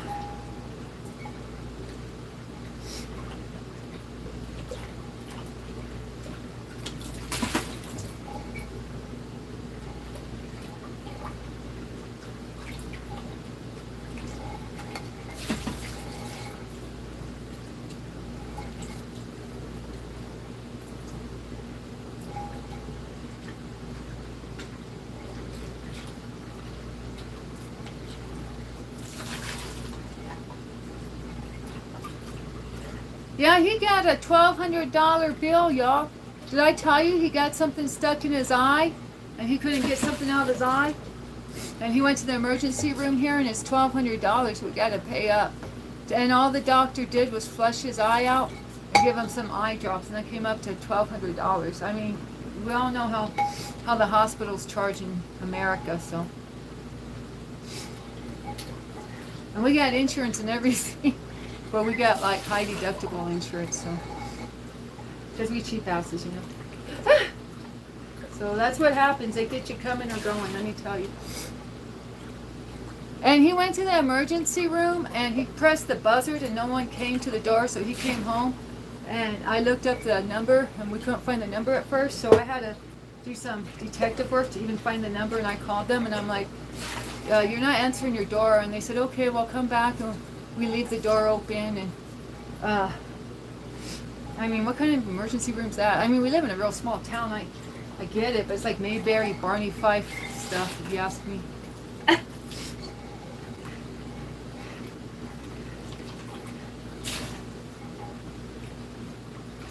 Yeah, it really is stupid.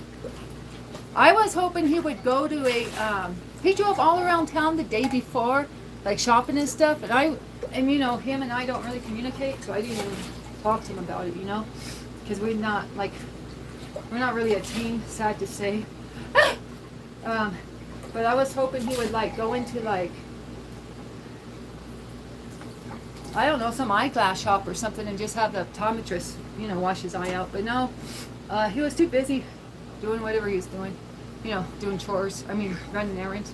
So he had this thing in his eye all day Sunday.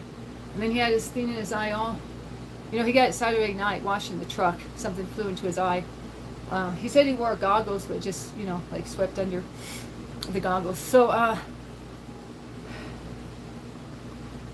if I would have been more like the old Danny, the perfect housewife Danny that I used to be, I would have, you know, made all these calls and figured out somewhere for him to go to get his eye washed out, you know, and stuff like that. But I am not the old Danny, so I kind of feel guilty that it went down the way it went down. But hey, you know.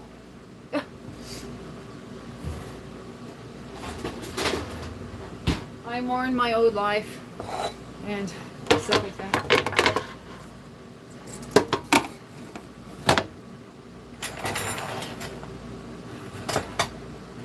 You know, because I'm a cheap ass. I keep it real. I'm a cheap ass. The old Danny would have been like, don't go to the emergency room, go to an eyeglass shop, or, you know, I would have worked it. You know, the old Danny was always working things, you know, financially in our favor, you know, but I'm not running on that time anymore. So we get a 12K bill because of it. But I don't know how much money he has anyway. So my mom says, if you don't know how much money he has, then why are you worried about when he has to spend money on stuff? It's not your department. So that's true too. What's going on now? You want my braid out? Is that what you're saying? Well, I'm cooking right now. Maybe after. Well, you know what, Taz? My dental work in Mexico was super cheap. Not gonna lie. I got the metal. I talked about this before, but I don't know if I mentioned the cost. But I got the what's that called? The mercury fillings and whatnot. You know, the metals out of my old fillings, and I got it replaced with the current stuff for $10 a tooth. $10 a tooth. And then she found like 3 or 4 more cavities, and she filled those too. I mean, I was in her chair all day with all of this, you know, and it was like $100. Could you imagine going to a dentist seeing you working on your mouth all day for $100 here? I mean, they charge you $100 just to step through the door, you know. $10 a tooth, yeah. See, what I did was, see, this is what I mean. This is how the old Danny would operate. Well, I was already sick at this time, but I was still operating still on some levels. Like even for the dentist, I'm doing my bargain deals, you know. But what happened was, I had a bad toothache for a long, long time. And I went to a couple of dentists, and these dumbass dentists couldn't figure it out in America. I had this toothache off and on for over a year, and these dentists in America couldn't figure it out. Well, actually, wait. This is something else. Never mind. That's something else. Control Alt Delete. Okay. Well, I started getting pain again. That was actually a cracked tooth. That slowly the crack got bigger and bigger, and until it was big enough for an. I don't know. I don't know why the first two dentists couldn't figure out I had a cracked tooth. But anyways, I had that sorted out in Washington. But this time, I started getting pain in the same area. So I was like, man, I better have it checked up. Like, check my cap out because I got a cap from that. And so I went to the. So it was hurting real bad over a holiday. It was Memorial Day, I think. And it was hurting so bad. And I called all the dentists the Friday before Memorial Day. And it's in Mexico, but they're still like, because it's on the border, they're still like celebrating the holiday. And I call every dentist, but I call the dentists that are affiliated with my insurance, right? So I didn't go to just any Mexican dentist. I didn't go to just any dentist in Mexico. I went through one affiliated with my insurance. And that's how come it was only $10 a tooth, because my insurance paid into it.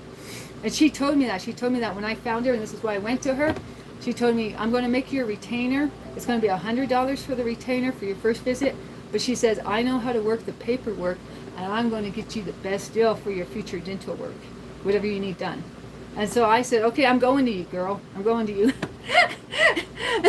So she got $100 for the retainer, which, you know, I'm sure it would have cost a lot more in the U.S. for that, too.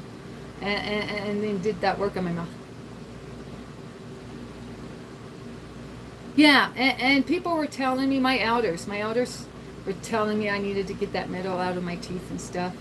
And then my cousin got the metal out of her teeth, and she was like, you know, it was the thing to do for a hot second in my social circle.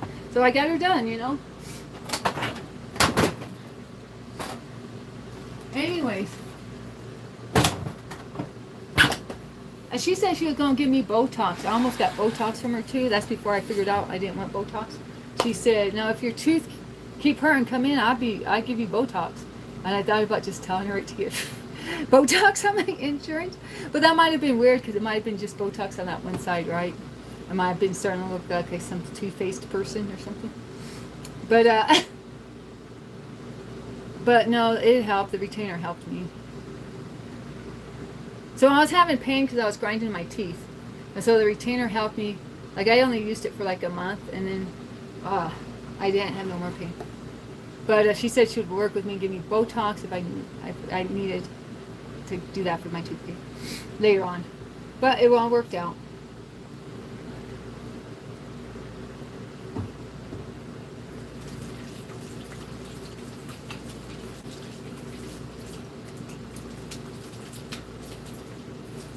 But I was supposed to go back for her to put extra filling in, or for her to like fix the fillings. I never went back after the initial fillings were done. I was supposed to go back, like, you know, a few weeks later, so she could check on them and make tweaks and add a little more filling or something. But I didn't go back because you know how sick I get, and we didn't manage to get back over there. And so I regret not going back there. But Mr. G didn't like the dentist's office because she had a stinky bathroom, and he said the place wasn't sanitary because the bathroom was smelled like piss, you know. And I was like, yeah, she got a stinky bathroom because she's a dentist running things on her own, and her husband's doing all the paperwork. They don't have time to clean the bathroom. But I mean, I could see his point too. I could see his point too. And so then I didn't get back, and so I regret it because I have a couple of teeth, at least one, where it definitely needed more to be filled in more. But hey, it is what it is. I just, you know, I mean, it's no biggie. It's no biggie. It's just, you know, I'm kind of a perfectionist, so I'm like, dang, I should have gone back for her to, you know, do the redo or put on the final touches. But it is what it is. I mean, I'm thankful for what I had done.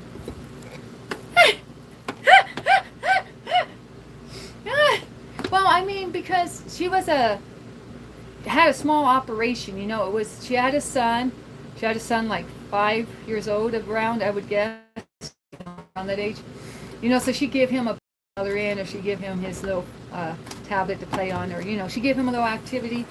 And she just got her husband there. She don't get no assistant. You know, her husband's her assistant. He's doing paperwork and running in when she's calling him. Miguel, his name was Miguel. I still remember her yelling his name, and her name's Anna.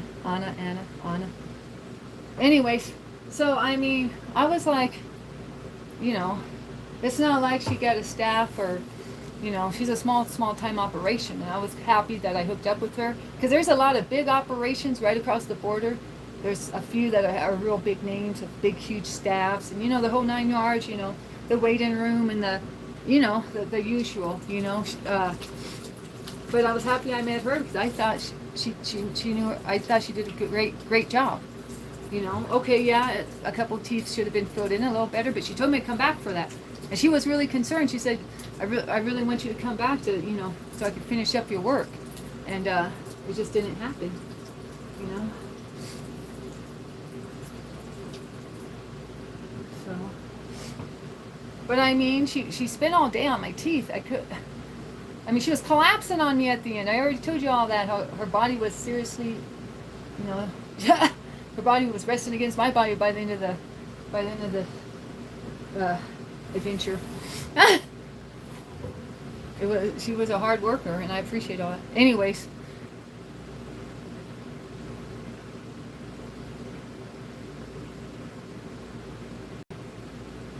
Oh, yeah, I better plug it in right now. Thanks.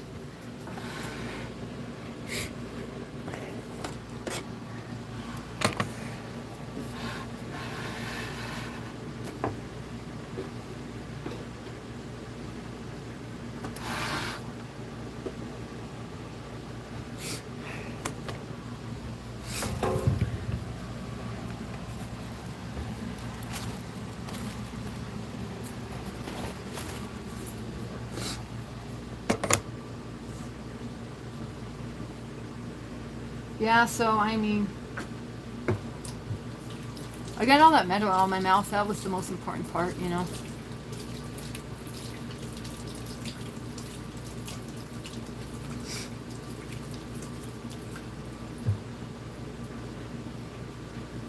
Heck, if I lived near her, I'd probably be coming up with a plan to go see her to get me some braces or something. Who knows?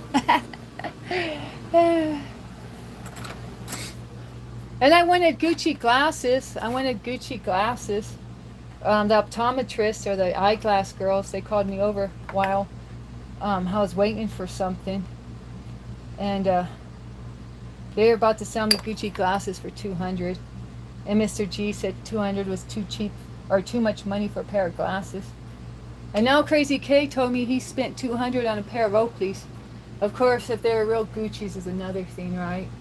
I once bought a pair of Gucci's at an LA street market, and first time I put them under cold water, they shattered in pieces. I guess they weren't real Gucci's.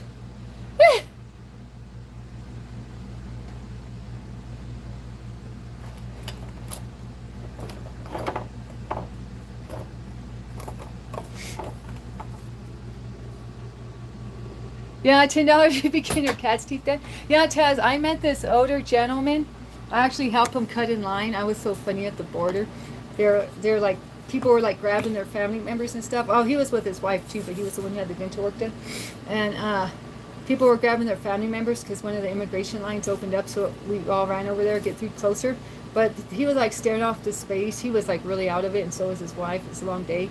So I went over there and I said, come over here, fam. And they're like, huh? I was like, come over here, hurry, to get them through the line quicker. But we talked while we were in the line outside, and then we got split up in the line indoors to get back across the border. But so that's how that works. But he asked me, or I told him it was $10 a tooth because he said he went there to get his work done.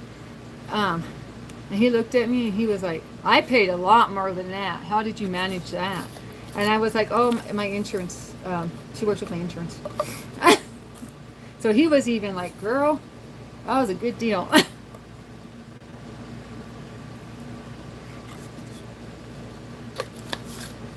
What's my favorite memory in life? I shared it with J-Dub. I can't tell no one else. No, just teasing. I don't know. Is J-Dub even here anymore? J-Dub got me opening up about my past yesterday. My best memory?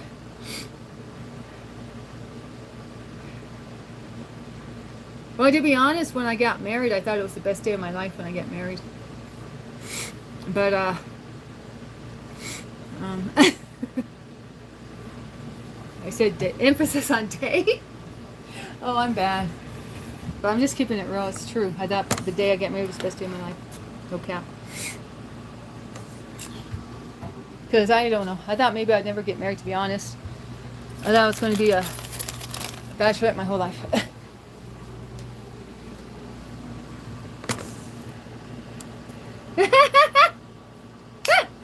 I don't know if J-Dub's even here anymore.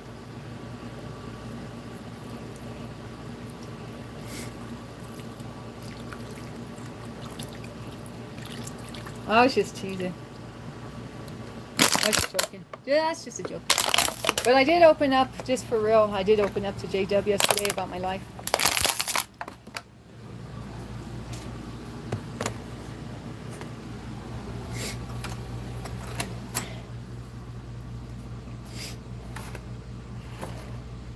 You know, as a brother and sister in Christ, you know, don't get sideways, y'all.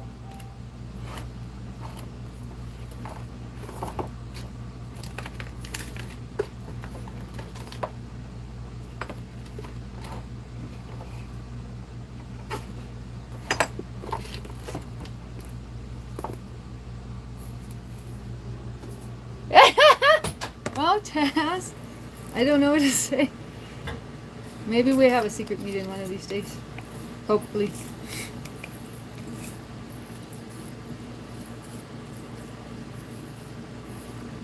I'm just putting the seasoning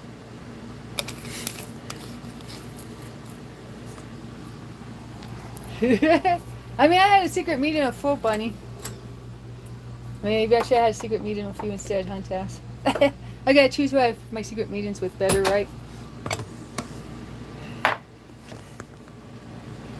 Goldfish are worth a fortune? Are you talking about like koi? Like some of the unique pattern koi? Ah! Well, J-Dub's my Facebook friend, y'all. Oh, J-Dub, give me your best joke about a vegan who goes fishing. Is he just going to catch and release? I shouldn't even clown on the matter, but I am. Maybe he's a pescavorian now. I don't know. I opened up to J-Dub, just to keep it real, I opened up to J-Dub about the rest of what happened between me and Justice.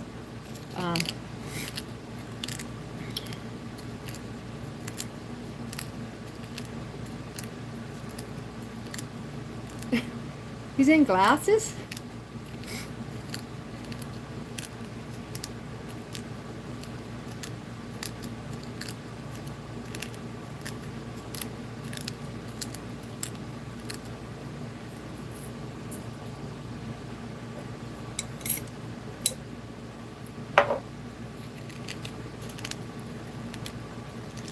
So J-Dub told me to avoid that scene at all costs, right, J-Dub? Well, yeah, he really hates him now. He's pretty much... When J-Dub just said what he said about Justice, he wasn't exaggerating. That's how J-Dub feels about him now. He feels like he's very no bueno.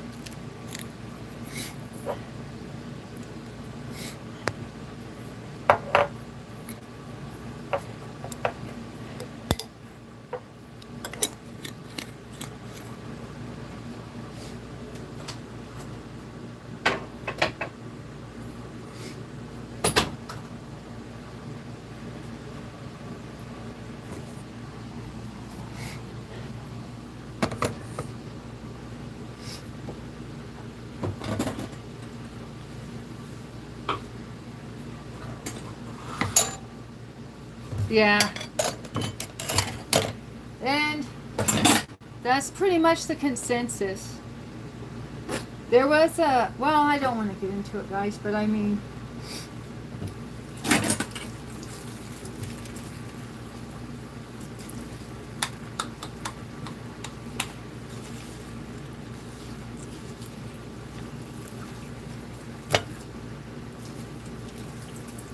He had some solid chicks. He had some solid chicks that were following him.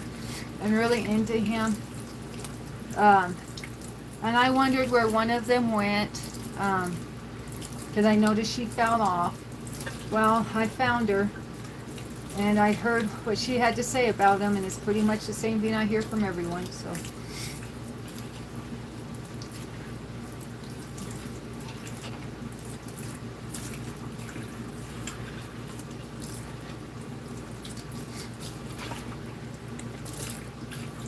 And you know,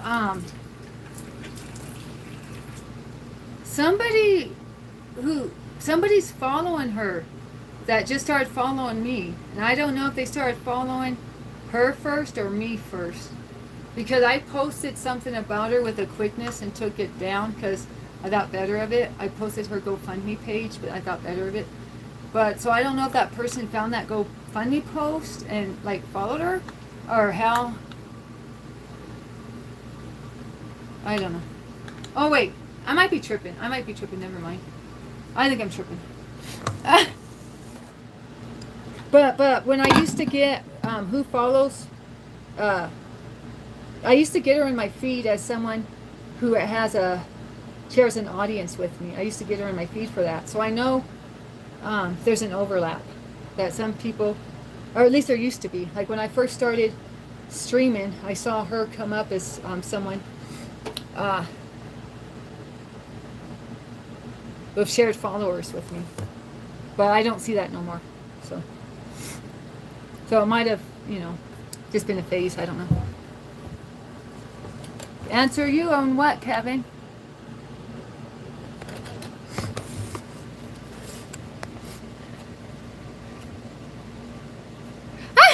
Oh, Taz, I wanted to ask you when you said. I wasn't really going to bring this up, but this seems like a natural point. When you said that you got that, never mind. I'm on.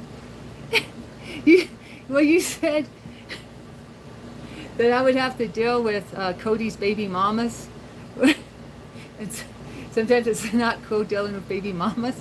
Were you talking about women you've tried to date who have to deal with your baby mama? Just saying. The thought came to me later. Not at first, but it did come to me later. Not gonna lie. I shouldn't laugh. It's not funny. I just feel awkward even bringing it up to you, so maybe I should just stay in my lane. That's why I'm laughing. I'm laughing out, feeling like I shouldn't put myself out there with nosy questions, to be real.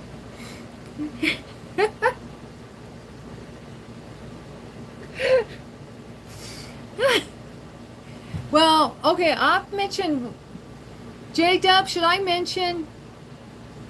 I don't want to keep. Okay, you don't mind, Tess?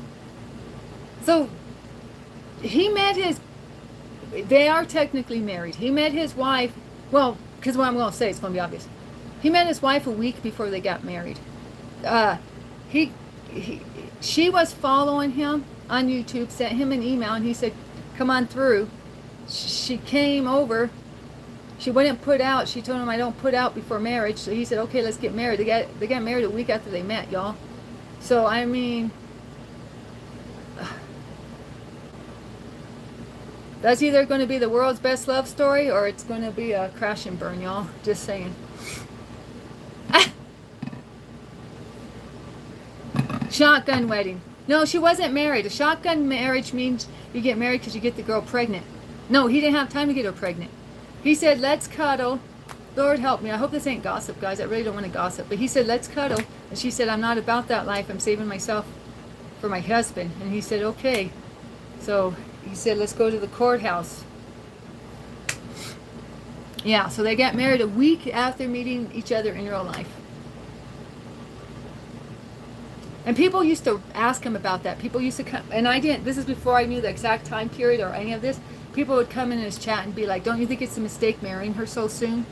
And I would think they're talking about like, they had like, got married within months of meeting each other. I know, one week. So, but people knew it. Open book. Well, it's human nature to judge, right? Just saying. I mean, part of judgment is discernment. If it's discernment, it can be good, It can help us stay safe and stuff like that.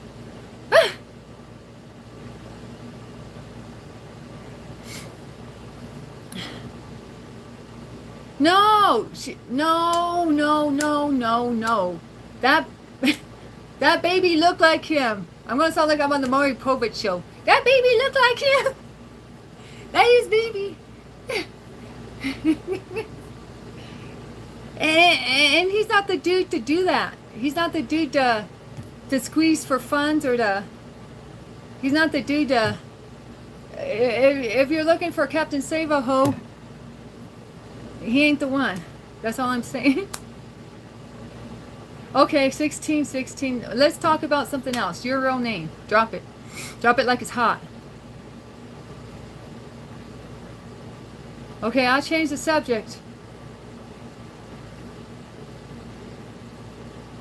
I just wanted to give some context. I just wanted to give some context, y'all. Because, you know, I just want to give context. That's all I'm saying. Hey, Mike! Shout out to Mike. Shout out to Mike with the number 2. Shout out to Mike for dropping a tip. You love my freckles? I put on a lot of concealer and foundation today. I'm surprised you can see my freckles. I have a lot more, but they're covered up with makeup right now. Are you telling me I should go back to my natural look with bare face?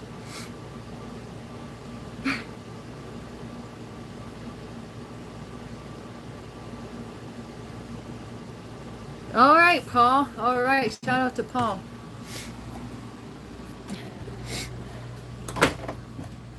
I mean, people can make situations work. You know, I'm not saying people can't make situations work. And yeah, men used to be real men. I keep trying to tell Isola there's still some good men out there. Isola is kind of, she's wondering if there's any good men left out here. And I'm telling her there are. All right, guys? If you're a good man, raise your hand in the chat.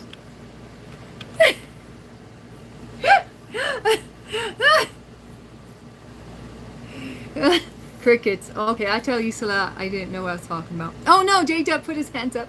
16, no, don't get his hand up.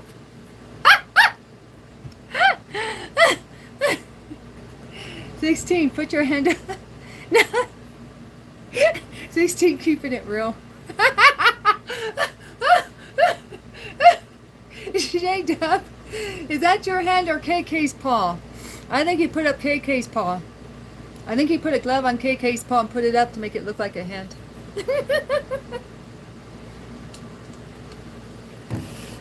You having KK represent for you on these streets, J-Dub? These YouTube streets? Well, at least you're telling it. Well, oh, shout out to the number 2 twice. Now I'm going to need some toilet paper.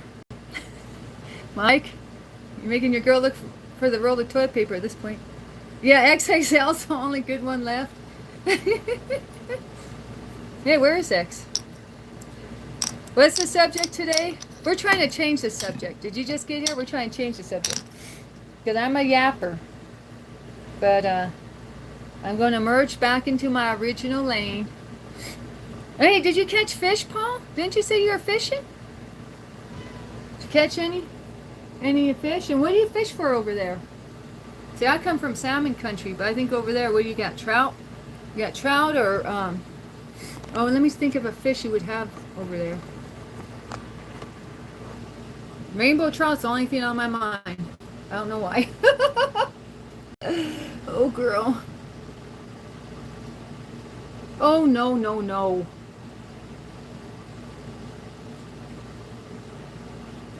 Ah!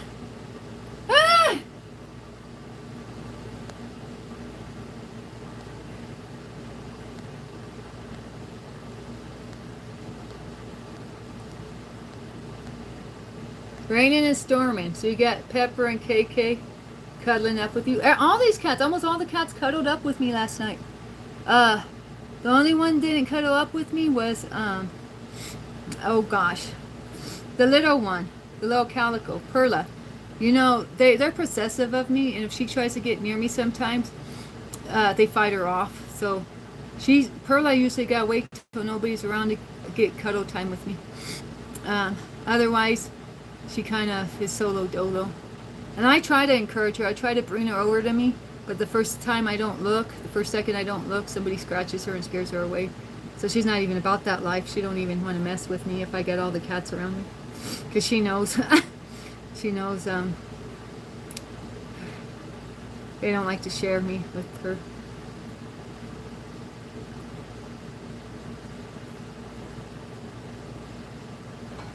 Tickling salmon? Is that like noodling catfish? I don't know anything about that, Scooby.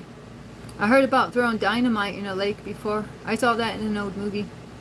But I don't watch movies, but there's a movie called Faith, Hope, and Glory about three sisters with those names, Faith, Hope, and Glory. I think it was about World War II, wasn't it? In England or something?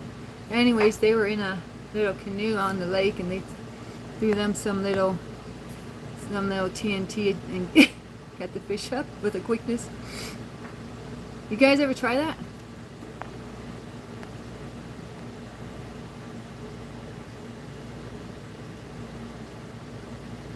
Throwing TNT into a lake to catch fish.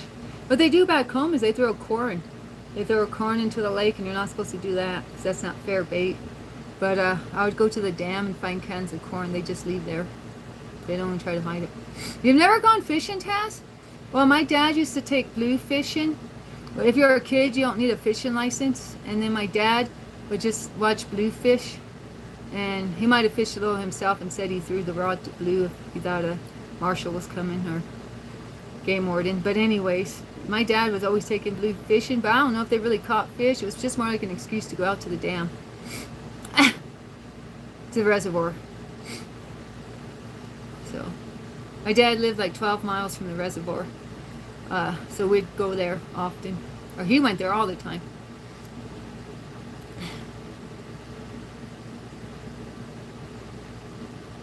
I think noodling is when the catfish bites you, ain't it?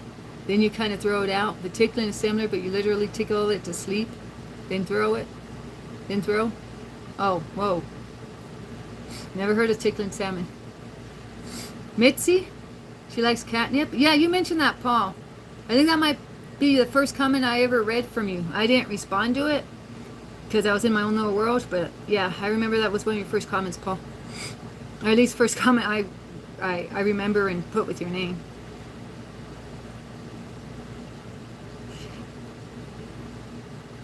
Crucifix catfish? The cat is chilling? I grew catnip in my garden last year, Paul. I had catnip on deck. The orange boys loved it the most. These girls didn't really care for it.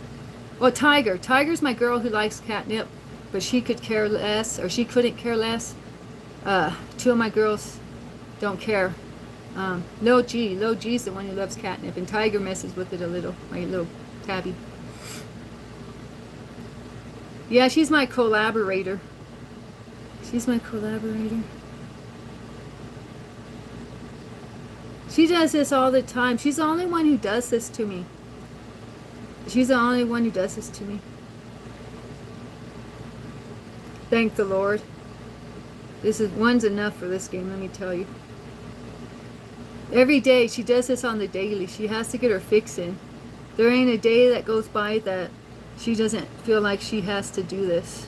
This is part of her routine, her daily routine. I don't know how often you've guys seen it. You've seen it here and there, but I'm here to tell you, not a day goes by that she don't jump on my shoulders and purr up a storm and have to give me her lovin's.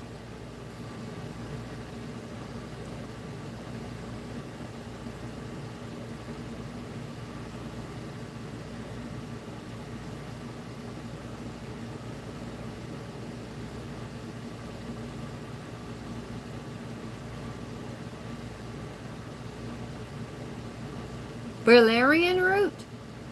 I've also used Silvervine. I kind of prefer Silvervine.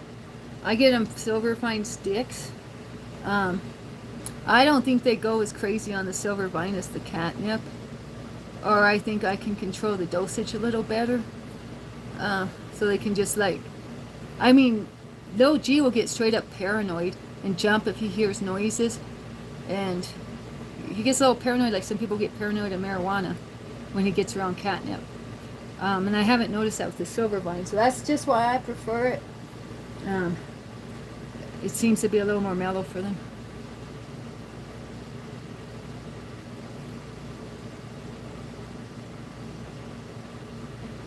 I don't know what she's focused on, to tell you the truth.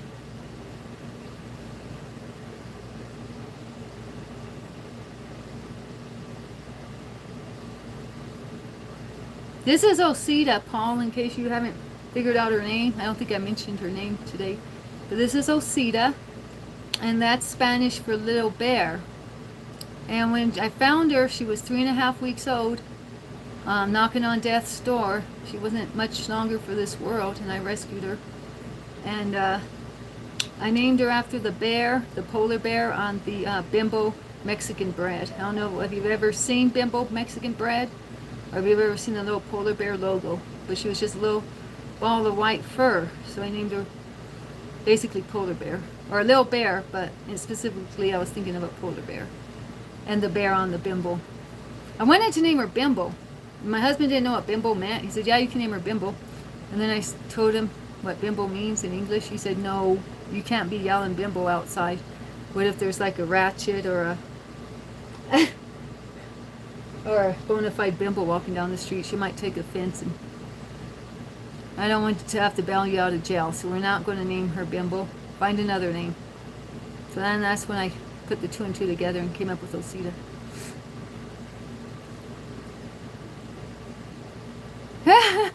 J-Dub will be answering with the quickness.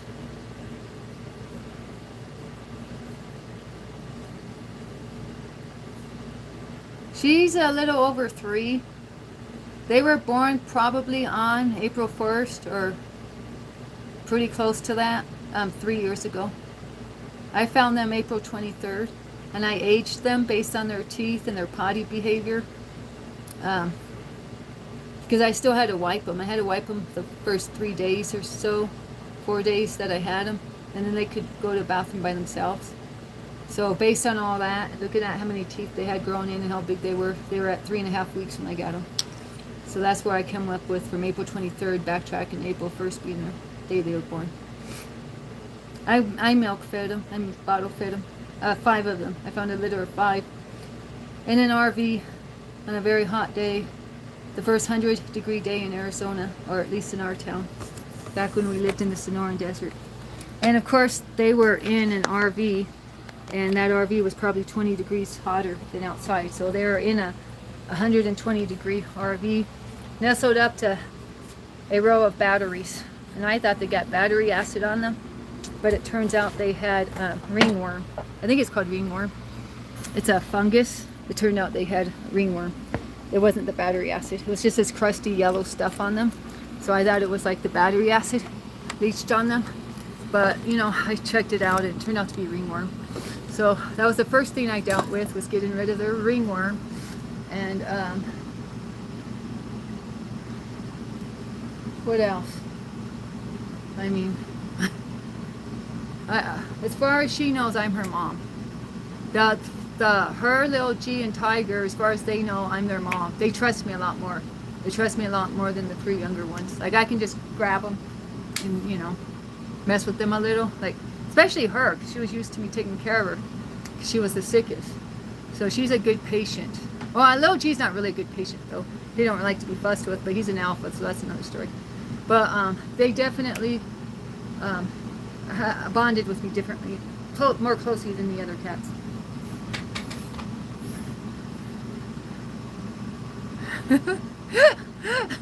Oh, these cats, yeah. Ringworm like that.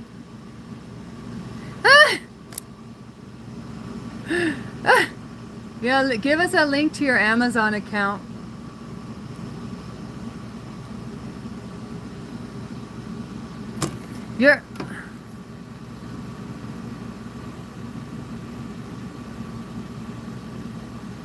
Shouldn't you be going to work by now, Taz? Nigerian. Wipe them? I don't know if you want to know what that means, but little kittens can't pee or poop by themselves. They don't have control over that. And so the cat mom licks their behinds. The cat mom licks their private parts. I don't know what you call them on a cat. You know, she licks where they pee and poop. And that's to stimulate them to pee and poop. So because I took them from their mom, I had to take a little warm rag, wet rag, or a little warm wet tissue, and I had to rub their hindies to stimulate them to release the pee and the poop, but only for like 4 days or so, and then they were already on to doing it themselves.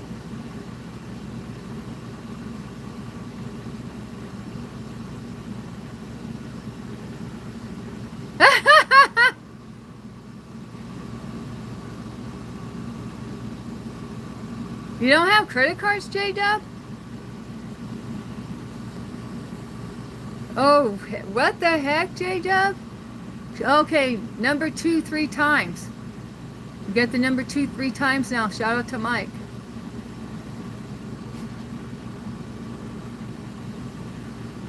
J-Dub, I don't know if you do this for an adrenaline rush or something, but J-Dub, oh, yeah, shout out to Mike. You're just brazen. You're brazen, J-Dub. That's all I'm saying. Shout out to you. We love you, Mike. All right, shout out to Mike. Thank you for your support, Mike. Yeah, you all got us. You all got us. You all got us. Our blood pressure notched up with just a little bit. Let's go, Mike.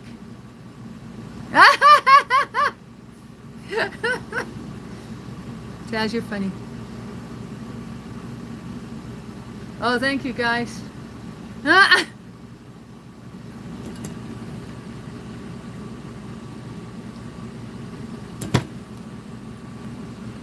Well, you know the first 2 numbers, this used to be true. I don't know if it's still true, but it used to be the first 2 numbers of your social security card were the state you were born in.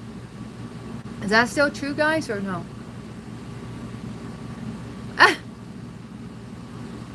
Or at least that's what they told me a long time ago. I never really, Googled it.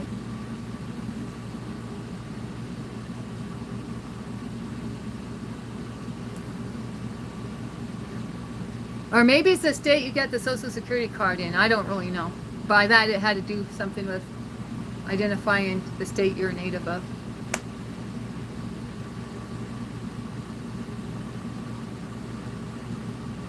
Street slang? I want to study me some more street slang. Johnny Chen got the real street slang. He does a little of the same stuff I do, but he's got more because, you know, just to keep it real, he spent some time. Well, he spent his youth in prison, and he spent a long time in prison, so he really got the. He really can chop it up. Ohio, shout out to Ohio. I spent a month in Cincinnati working at Paramount's Kings Island, the roller coaster park, if you know that place, Mike.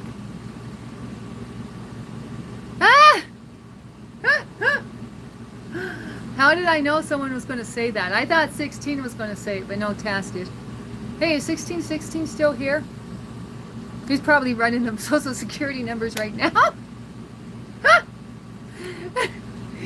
1616 said, be right back.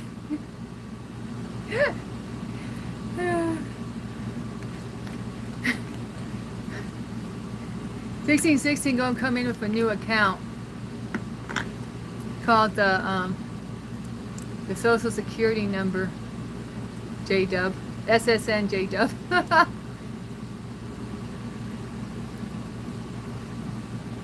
Geopolitics? You told me you got in trouble talking geopolitics. Don't you want to give it up by now, Saad? Or however you say your name?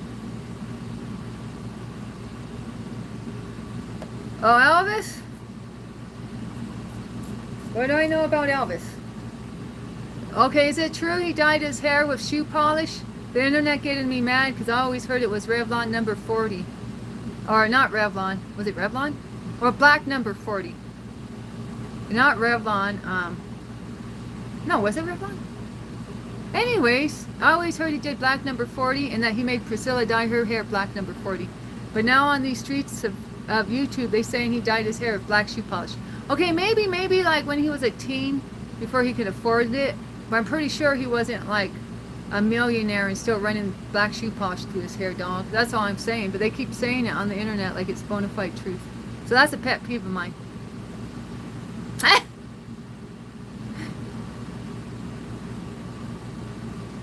No, L'Oreal number 40? I don't know. I have to think about it. I want to say L'Oreal number 40 now. No, Paul was saying he was skinny. And Snakebite Kiss has showed me the pictures of skinny Elvis in his coffin. But Snakebite Kiss says it's a double. That he, like, you know, that wasn't really him because he was very, he was much lighter in the coffin. So Snakebite Kiss said that's not him. But I think Paul said it was him and that he wasn't that fat when he died. But hey, what do I know? He died actually the day I was conceived, or close to it. Oh, don't ask me how I know. I looked up a conception chart and it said you were most likely conceived on August 20 something. And I said, wait, don't ask me why I wanted to know the day I was conceived. So I said, wait, that day sounds familiar. So I looked up Elvis's day he passed away. It was the same day. Just saying. Fat propaganda is wild. But you know, I've seen some pictures with him, and was it Ginger, that last girlfriend of his, and he was chunky when he was with her, so I don't know. I don't know how that works out. Oh yeah, Paul said Lisa was crying and wouldn't leave his side. So no way they did a switcheroo, because Lisa, you know, his little daughter, you know, she was what, 5 years old or 4? She stayed by her daddy's side. So that's Paul's proof that they couldn't do no switcheroos.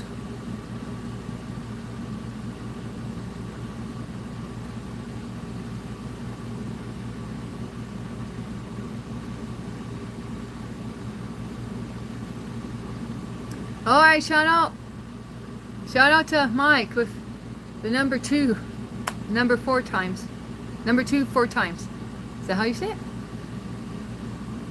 She was 9 years old? She was really 9? I thought she was younger. Paul, she was 9 years old? Wow. Okay.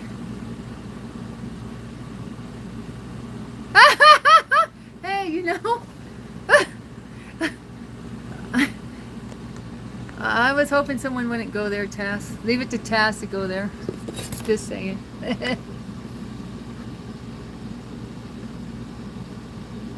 Your timeouts are justified? 16, what you talking about? She was 9, for real? You like that duet she does? In the Ghetto? Was it In the Ghetto? They released it in the 90s.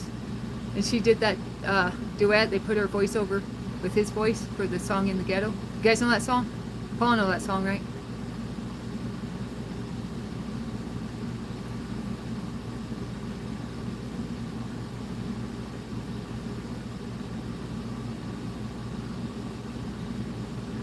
Did you watch the new Elvis movie, Paul? And should I watch the Priscilla movie? I said I would to be fair and get her side of it, but I haven't managed to yet, because I would really like to see the movie with Tom Hanks in it, and the guy who literally changed his voice. Like, his voice is now Elvis's voice in real life, because that's how hard and dedicated he wrote to play the part of Elvis.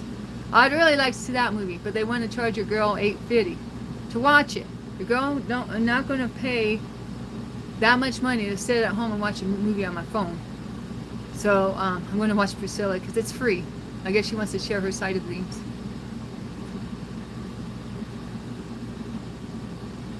Now, did they call his old hairdresser to cut his hair?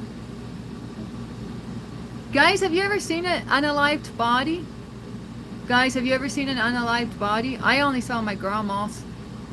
And my mom wanted me to touch my grandma's hand and touch her, and I said, no, I'm not going to touch her. And my mom was like, going like this to my grandma's hand, and I'm like, Mom. But my mom was forced to work on unalived bodies at a young age. My mom volunteered at the hospital my grandma was working at, and my grandma made her handle unalived babies. So that's part of why my mom also is in the cemeteries and stuff, just to keep it real. I mean, it was for her safety too, but my mom has a morbid connection too with that side of things, just to keep it real. What? Is that when you're involved with how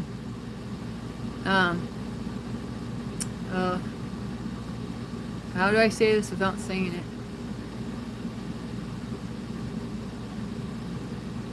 Is that like when you're running the streets, Taz? Is that a good way to say it? No, when my grandma was a traveling nurse. That's how my mom was raised on a bus. And back then, my mom was 14, and they let her volunteer as a candy striper in the hospital. And one time there was an unalived body, and a new nurse freaked out and jumped out of the room and said, she's unalived. What do I do? And my grandma said, prepare her body. And she said, I don't want to.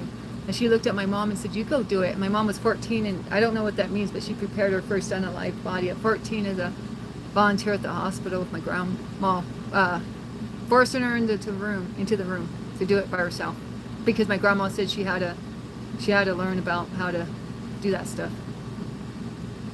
I mean, things were just different back then. They wouldn't let some kid do that nowadays.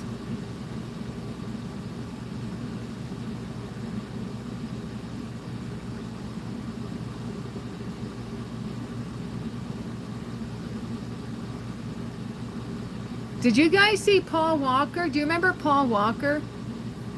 When Paul Walker unalived in that car accident because he was racing his race car too fast and missed the curve or something.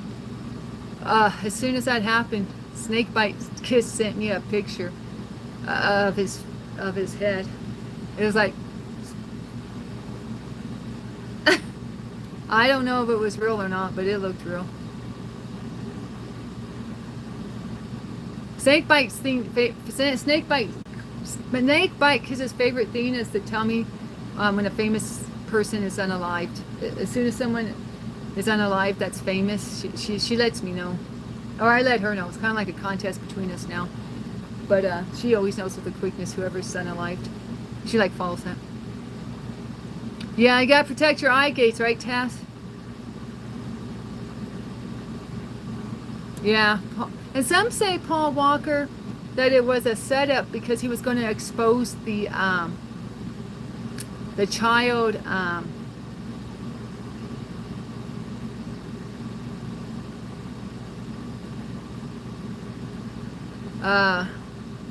child rings, the rings of children that are like used and abused and stuff. But I don't know. They say that about Chris Cornell too. Maybe Prince, who knows? Yeah, how come you're not Facebook friends with me, Tass? What's up with that?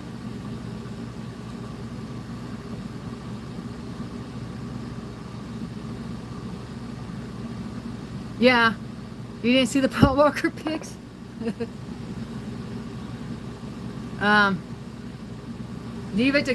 it. Oh, I was gonna call her Christ Love, but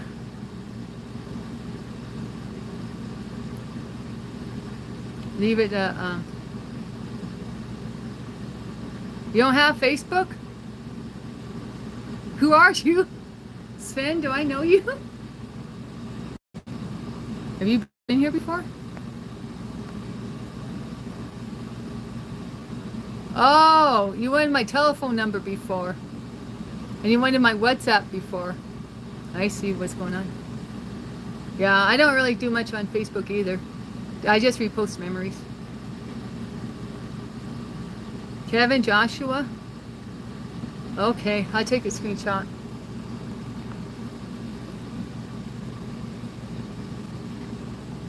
Yeah, sure. I'll become your Facebook friend. Yeah, I'm fine with that, Kevin. You're not like overextending your boundaries or nothing. I mean, just to keep it real, in case someday this shuts down or goes dark, I would like a way to know how to contact, my regulars and stuff.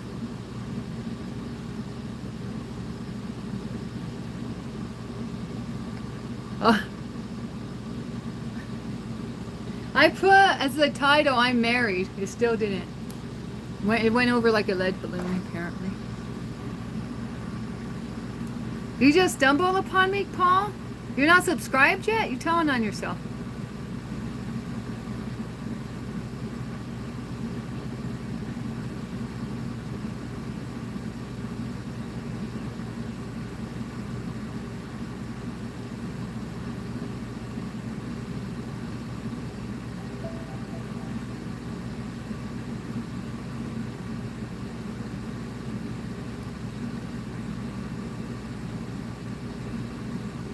Well, if you don't want to be cremated or buried, oh, you saying you don't know which one you want to be? Oh, I thought you meant you don't want to be either, Paul. You just don't know.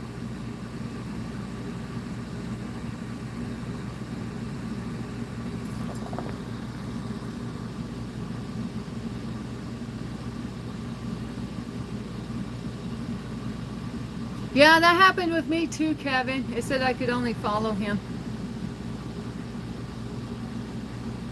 Yeah, he has to find you, I guess, is the way it goes. Ah!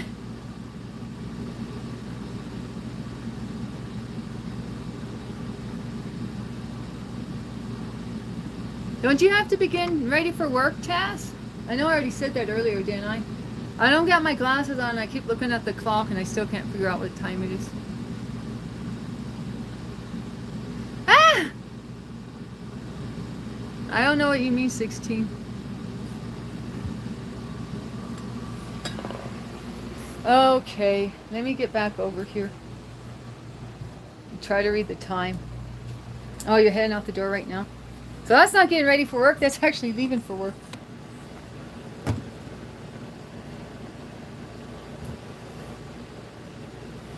Since Taz got promoted, he don't have to be on time. What kind of work ethics you running on, 16? Yeah, Taz, have a good day, Taz. I love you. Yeah, Taz is the CEO now. He just has to answer emails.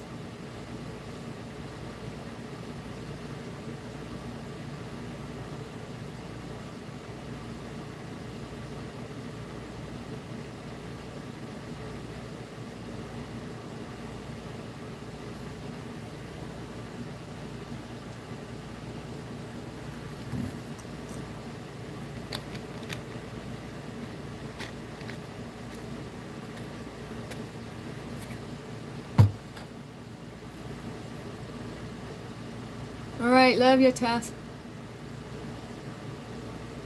Thanks for all your hard work, Ma'adin.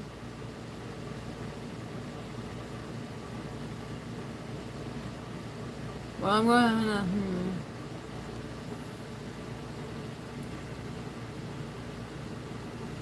You got chicken thawed out? Fine. Barbecue time, Paul? We need a new grill. Our grill has seen better days. It's all rusted out, to be honest. Well, our last place we couldn't grill. It wasn't allowed unless you had propane. So we haven't even used it in a long time, and now it's just a rust bucket. What can I say? All right, thanks, Omri.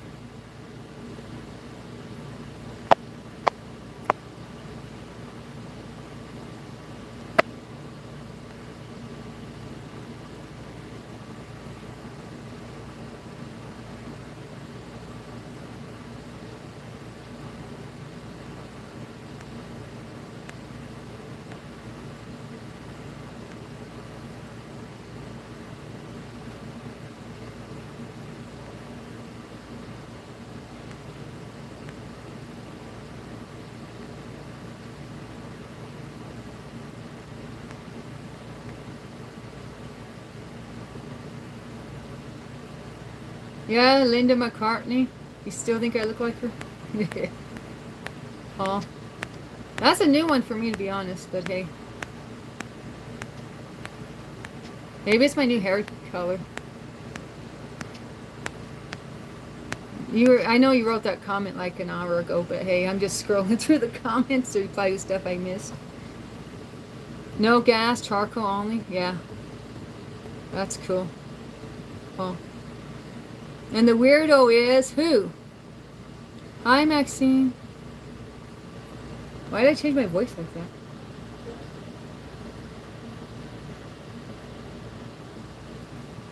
I'm from the USA.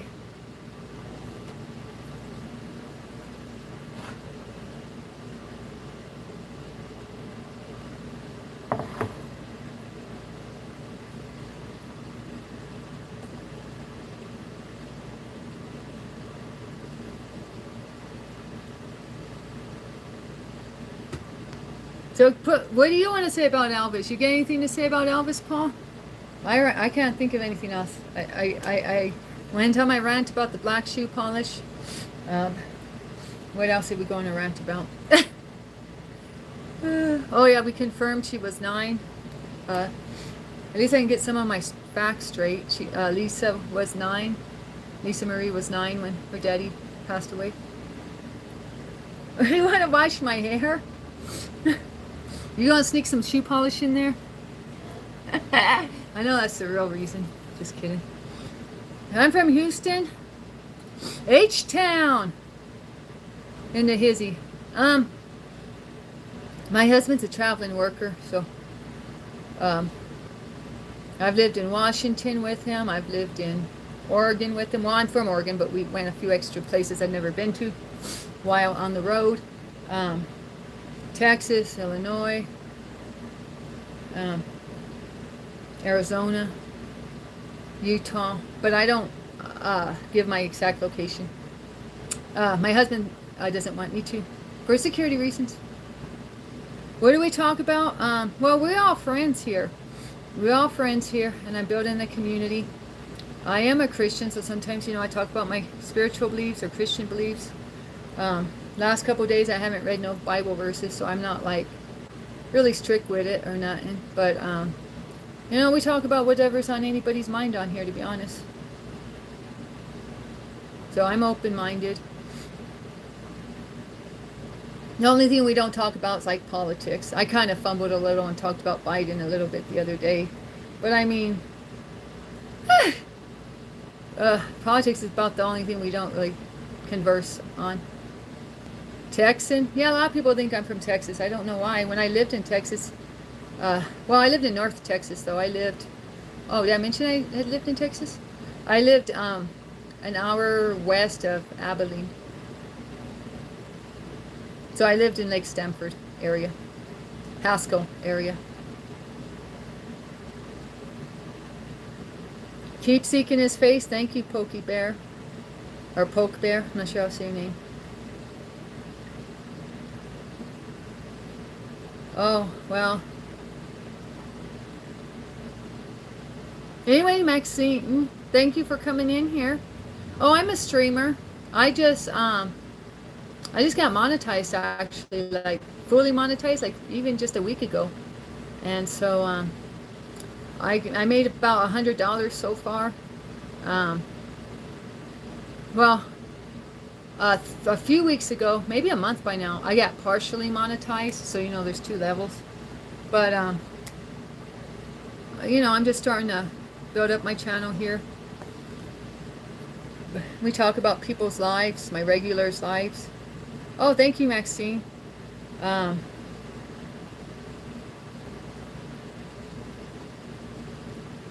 Sometimes I have party streams. We had 3 birthday parties in a row. We got a lot of May birthday babies here. So my birthday was the first birthday. And then I had a couple more birthday parties for a couple other mods. And I had a mod who didn't want a birthday party. And so it was a more low-key day that day. But we did a 90s birthday party, a old school rock and roll party. And we did, for my birthday, it was more like hip-hop music. You're a science. Don't say you're just a science teacher. Science is an important topic, and you help bringing up a new generation and teaching them things. Yeah, it's stressful. So don't say just. You're more than just a teacher. You're an influencer. You're a role model. You're a you might be a light in someone's world. You know, you may be the most positive person they see all day. They might have a bad family life. Just keep it real. So, you know, give yourself some credit, girl. I'm assuming you're a girl with the name Maxine, am I right? Oh, movie. I'm not going to try to... This ain't about my looks. Hey, Mike! He's got the siete. The 6 followed by the 7. Oh, I know. Maxine, I started off this stream with saying how great the young folks are on here. I get some young followers and whatnot on here, but they're a blessing to me. They're good kids on here. Or I don't call them kids, I call them young people. Because they say, I'm not a kid, but you know, I'm 47, so to them, so to me, they are kids. Or I'm 48 now. I had my birthday, I'm 48. Yeah, well, God bless you, Maxine. You're putting in the work. You're a foot soldier out here, you know. Putting in the hard work, raising these kids up. Or, you know, helping to raise them. And teaching them valuable things. Science is a great thing for women, for young ladies to learn. I mean, for either boys or girls, but especially for young ladies. I think in our society, you know, girls are not really drawn to science. So if they can have a woman like you showing them that a woman can be in science and representing like that, you know, that's a beautiful thing to me. Well, in the Middle East, there's a lot of elementary school teachers that are men in the Middle East because they divide the gender. And so the boys go to school, the girls go to school in separate classes. So I had a lot of students that were male elementary teachers when I taught English to Arabs. So, I mean, you're looking at things from a Western perspective. But if you got into the Middle Eastern culture or Muslim cultures, you'll find there's a lot of male teachers. Just keep it real. So, just saying. Force them to science? No, I think it's, I think our culture set up, like I'm just going to keep it real. When I grew up, I felt like certain jobs were for boys. You know, men were firefighters, men were policemen, men were Superman, right? I mean, we had Wonder Woman, but there was, just to keep it real, there was a lot of jobs I thought I wouldn't be able to do or couldn't do because I thought they were jobs for men. And I'm just keeping it real. That's how I felt because I didn't see girls or women represented on TV in those positions. We had Top Gun. Top Gun was all men. Top Gun was Tom Cruise, Val Kilmer, yada, yada, yada, Moose, Iceman, Maverick, all boys. And so the 2 boys I went to middle school with wanted to be pilots because they saw that movie. I never identified like that. I felt like that's a boy's job. They both went in the Air Force. They are both now pilots. They carried out that dream. So it makes me wonder, you know, if they would have had, I mean, you know what I'm saying? I didn't see somebody as a role model for me.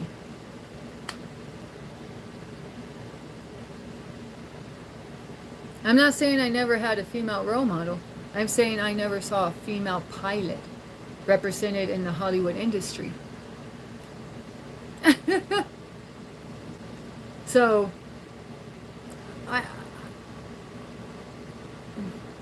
that's different, you know. I'm saying a very specific example. I mean, my mom had a male's job. My mom worked with 100 men as a train conductor. My mom was one female train conductor and worked with 100 men as a train conductor by the time I reached like my mid-late 20s. So yes, she was a role model to me, but I also saw how much she was harassed by men. It was not an easy thing for her to do. They bullied her, they harassed her, they hazed her.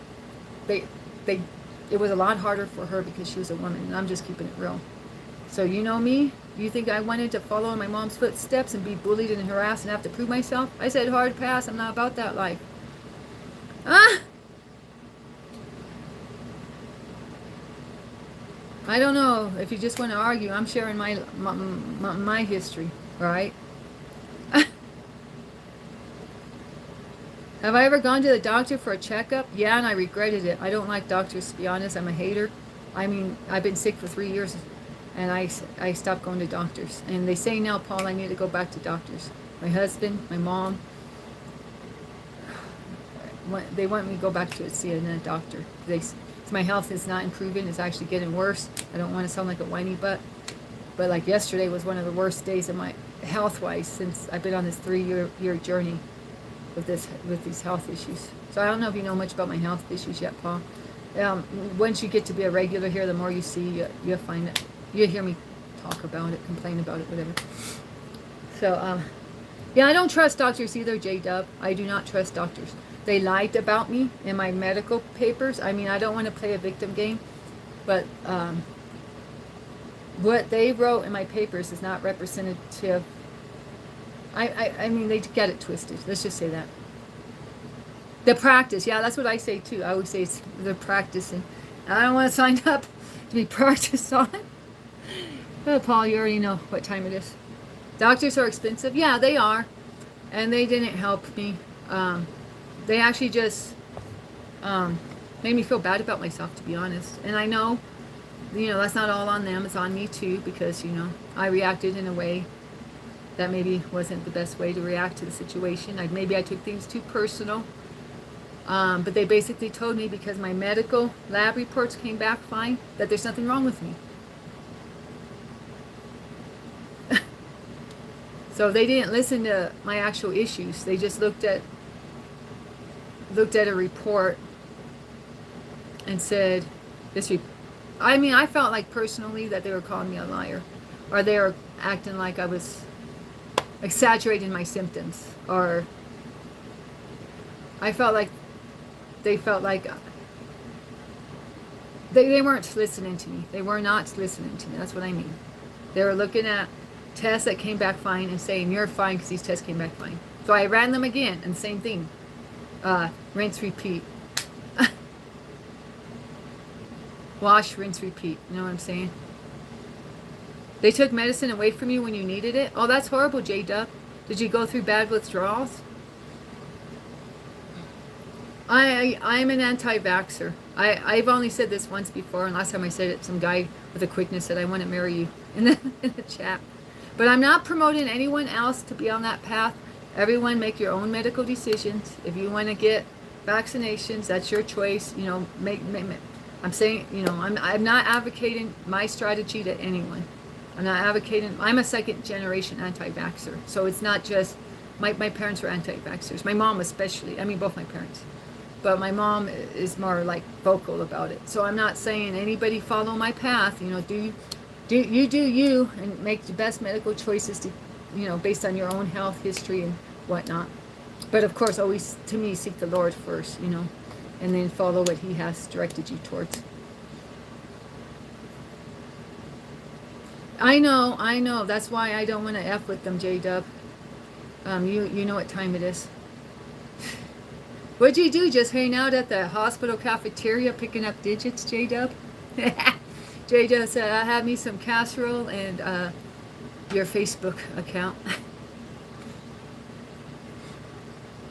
I've only had a series of shots, 3 shots for, I don't know, it's an STD. It's an STD, I forget the name of it. And I had those 3 shots to get out of math class when I was in high school. And I'm shocked that they allowed me to do that without my parental consent, because it was on record that I was not to get shots. But it was the 90s. It was the 90s, and they treated us kids like adults a lot of times, for better or worse. So, it is what it is. I didn't want to be in math class, so I... But, I'm covered in the blood of Jesus. I'm covered in the blood of Jesus.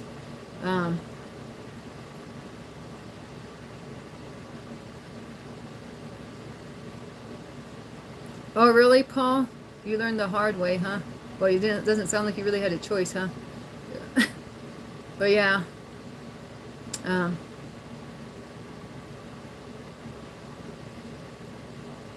Yeah, that's what I'm saying, XXL. If you want to, it's your body, your choice. I know I'm against abortion because I feel like that's another person's body in your body. But for vaccinations, your body, your choice. And to keep it real, I was a drug addict, and I put things into my body that are, just to keep it real, probably worse, worse, worse than, I mean, it's not like I got a pure temple over here, but I am washed in the blood of Jesus, so there's that. I was a prodigal daughter. Do you know what a prodigal daughter is, or a prodigal son? So I was raised in the faith, and then I left the faith and then returned. After several years of drug abuse, poor decisions,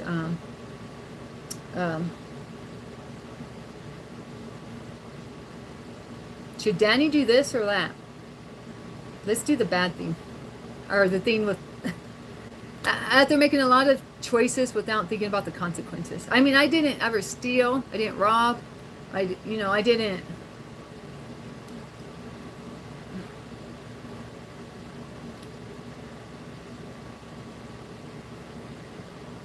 I was just hurting myself, more or less. I mean, I'm not saying I never hurt anybody else, but I'm saying I was mostly my own worst enemy, is what I mean.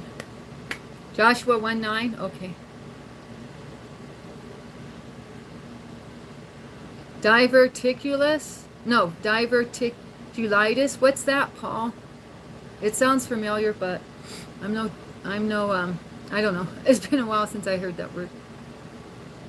Okay, have I not commanded you? Be strong and courageous. Do not be afraid. Do not be discouraged, for the Lord your God will be with you wherever you go. That's right.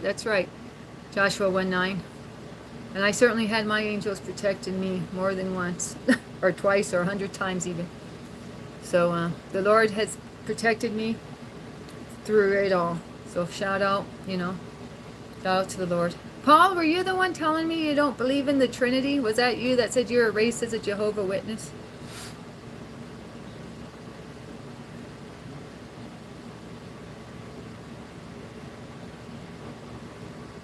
Well, XXL, the only thing as a Christian, there is a Bible verse for the Great Commission that calls us to spread awareness of our religion. So that's why I read Bible verses and pray here and stuff.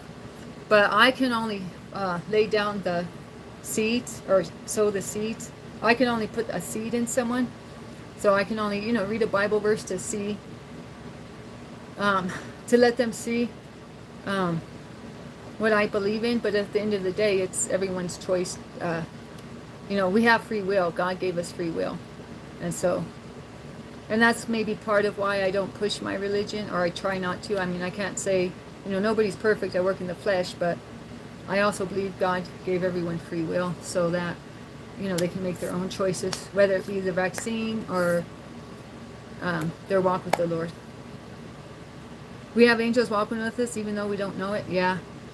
Oh, I'm sure there's been plenty of times where I was saved from having an accident, or my angels went before me, or God, directed my path and helped me avoid some catastrophe, and I don't even know it. But I'm thankful for that. I'm thankful for the Lord. His ways are greater than ours.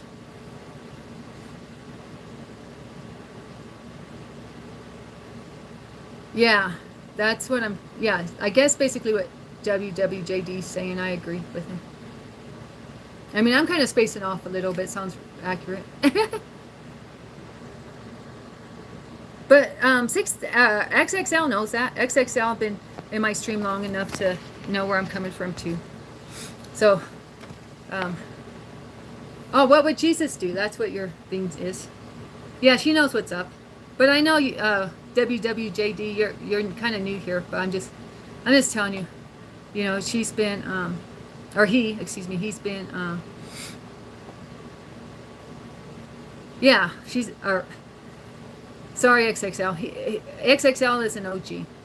He's a very responsible young man who does military training as a hobby, and so I respect him too, and where he's coming from.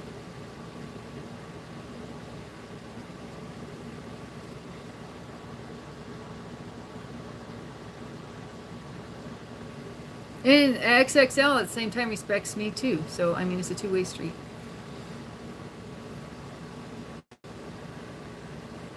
I guess. That's what I'm trying to say. Uh,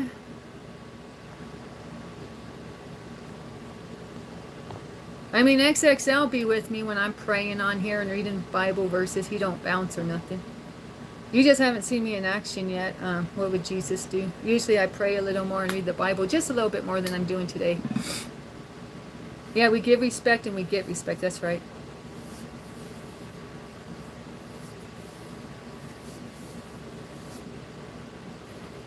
Your cat's got gas? How'd your cat get gas? Too much catnip?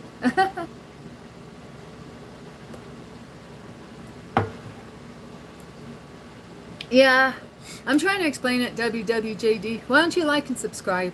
You just see how things play out on a day-to-day basis here. We have a great community, actually. I love my regulars. I love my mods. I love XXL. I love 1616. I love JDub. Um, these are all people who have been in my stream for months. And Paul, he's a real one, I can tell. He's been coming in a couple times, and you know, he's quickly becoming a good friend of ours too. So, and Kevin's been on here for a long time. I love Kevin too. I'm a Trumper. You guys come up with some random stuff out of nowhere.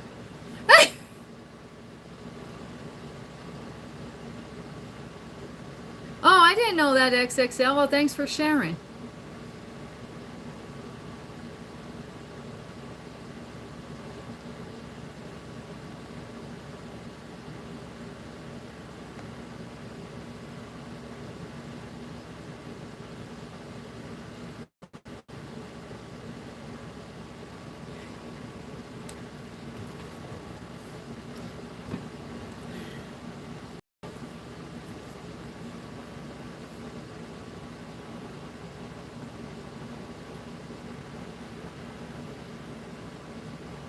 Oh, okay, WWJD, no worries.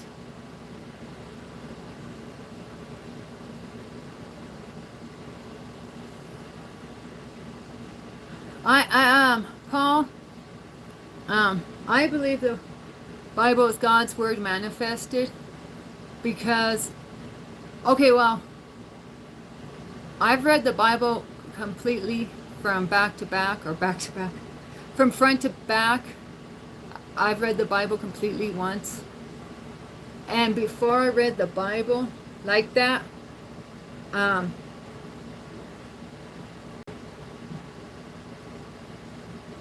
mind works differently. And after reading the Bible once, I've only read it once. Some people have read it, like Johnny Chen says he's read it 27 times, more power to him. And I want to read it again, actually. But, you know, all of it. But what I'm trying to say is after I read the Bible, all of the Bible, it unlocked something in my mind. It unlocked something inside of me. Maybe it was Holy Spirit action. But I know I didn't think the same way. It literally changed the way I thought. It changed the way I processed information. And the way it did it was so that I know the Bible has to be the truth. Because it unlocked something in me that only truth can unlock. And the only way it could be on that level is if it's God's word, 100%. So I found a transformation. I found a transformation in me. It was like, and I used to be a Buddhist. I used to be a New Ager. I'm no stranger to other religions. I'm no stranger to other beliefs. Okay, but it wasn't until I read the entire Bible that I had an unlock. I had an unlock up here. I no longer had my old mind. I had a renewed mind. At a level that I wasn't expecting. I wasn't expecting this. It happened. It didn't happen overnight. I mean, it took me like a year and 3 months to read the Bible, around that. But over that course of that year and 3 months, I felt a transformation of myself that I can only say was due to the word being 100% from God. I don't doubt that at all. Before I read the entire Bible, I'd be like, yeah, maybe, maybe not, or I didn't have that type of faith. But once I read it, and I'm not going to say I understood everything. I would just, sometimes I wouldn't even know what I was reading. And I got criticism from someone before about that, like you read through it too fast, or this or that or the other, like you're supposed to just slowly absorb it and you just raced through it. Well, I did the best I could do. So I'm not saying, that's why I want to read it again, right? I can always read it again to absorb it better. But there was an internal transformation in me that was a miracle. And the only way that I could have reached that level, not on my own accord. Not on my own accord. It was purely because the Bible was God's word, and transformed who I was on a level that I can't even explain. And it's all glory to God, it's all glory to Jesus, and all glory to the Holy Spirit. And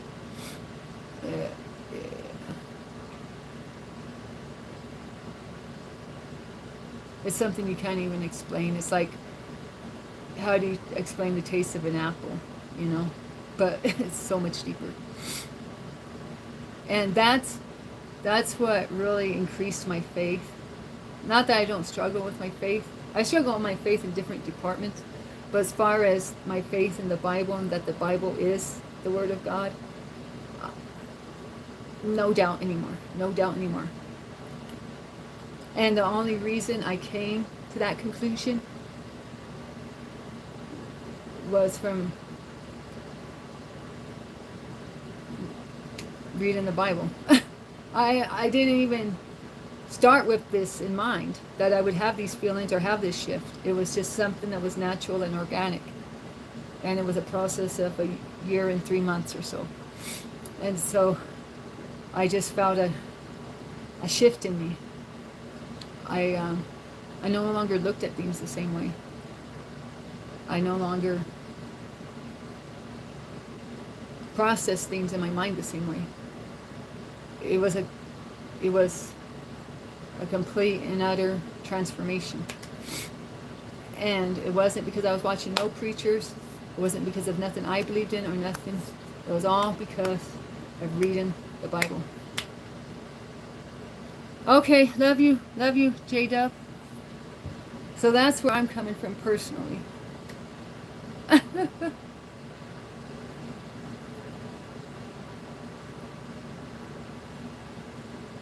Yeah, we're all children of God. God loves each and every one of us because we're His creations. Just like a father loves his baby, or a father loves his son or daughter. He's our heavenly Father, and He loves us much more than an earthly father could ever love us.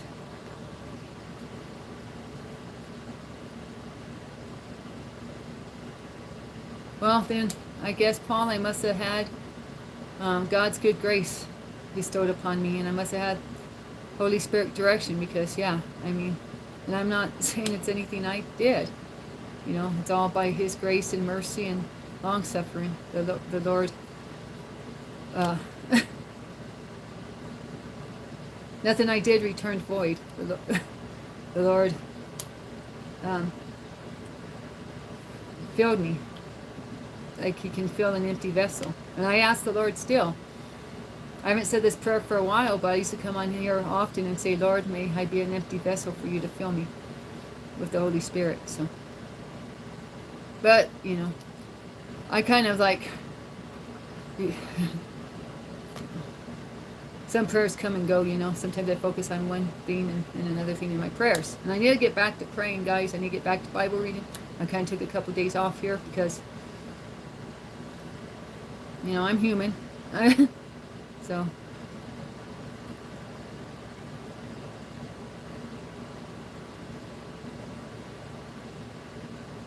but yeah, we can't be robotic, right? That's what Jesus had issues with the Pharisees, right? Some of them were just saying robotic prayers. Some of them were just saying prayers to impress others. Or some of them were, it was about them and not Him, not about the Lord. And so God knows our hearts. So we can't fool him. You know, we can make a big display out here, but the Lord knows what's in our heart. Okay, that's a good tip. I'll keep that in mind. Pray for the Holy Spirit before I start reading His Word. Yes, amen, Paul. Jesus loves you. Oh, thank you, Mr. Kumar. Ankit. You saying bye, XL? Okay. Yeah, thank you guys for hanging out. But yeah, I'm gassing out. I won't lie. It's about time for me to go too, Paul. So enjoy your barbecue, your chicken, Paul. And I love you all. I love you, Paul. I love you, J-Dub, if you're still here. I love you, Kevin. I love you, XXL.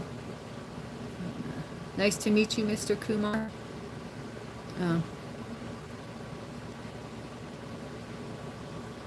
Come back again, Mr. Kumar. Like and subscribe, and hopefully you can be part of what we have here too. Oh, thank you. Thank you, Paul. You too, brother in Christ. Amen, Paul. You're a beautiful creation of Christ too. My brother from another mother, Mr. Paul Clements. All right. Love you, Kevin. Sorry I didn't get on sooner, Kevin.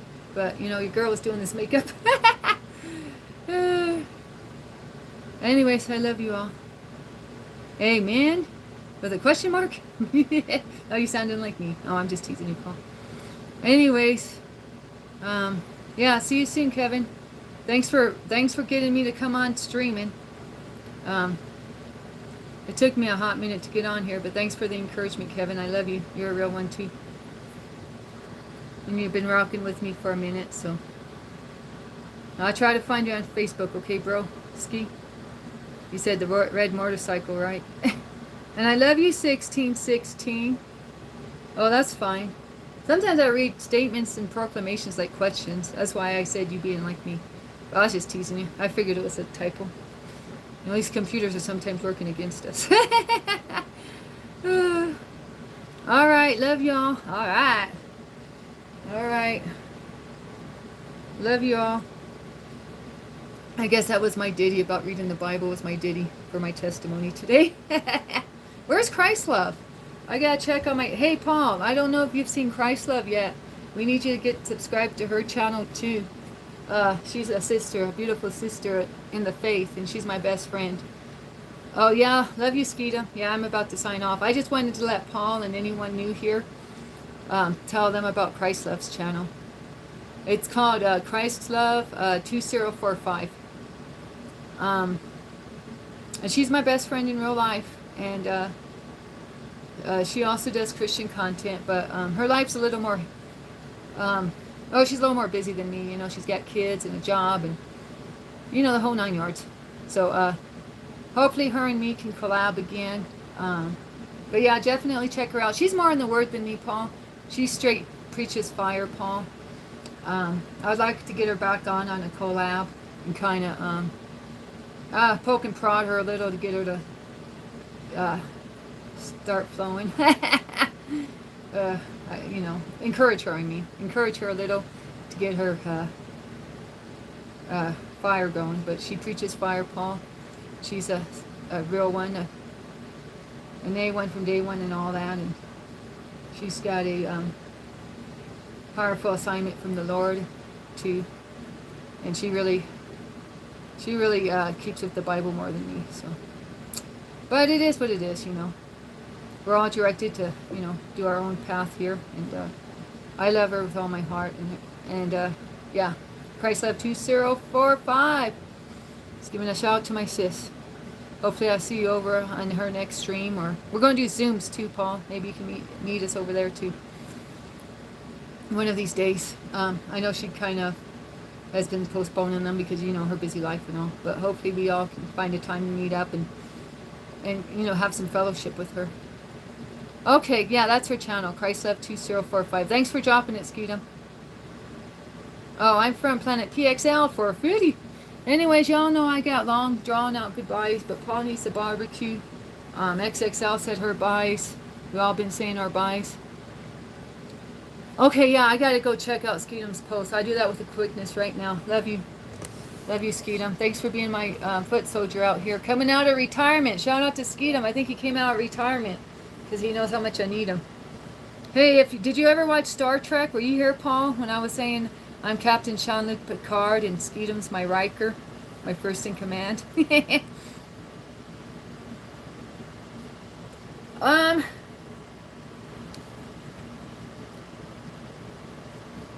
well, I Yeah, Skeetum's my Riker. Skeetum, like, I am a stubborn one. I will admit it, Paul. I am a stubborn person. I don't like to listen to people. Sometimes it's hard for me to hear words from other people. So I understand why it's hard for unbelievers, you know. But it's hard for me, too, to get through my thick head.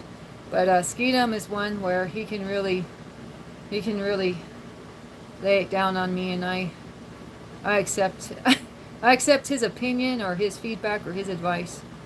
I have mad respect for Skeetum. He used to be my managing mod, but he got busy with his life. He's a young guy, and but he's wise beyond his years, and that's why I say we're like Riker and Jean-Luc Picard, because that's like our age difference. You know, he's the younger guy with the fresh vibes that can kind of put me on game, you know, and help me see something from a fresh angle. Help me get on my old ways. So anyways, 1616.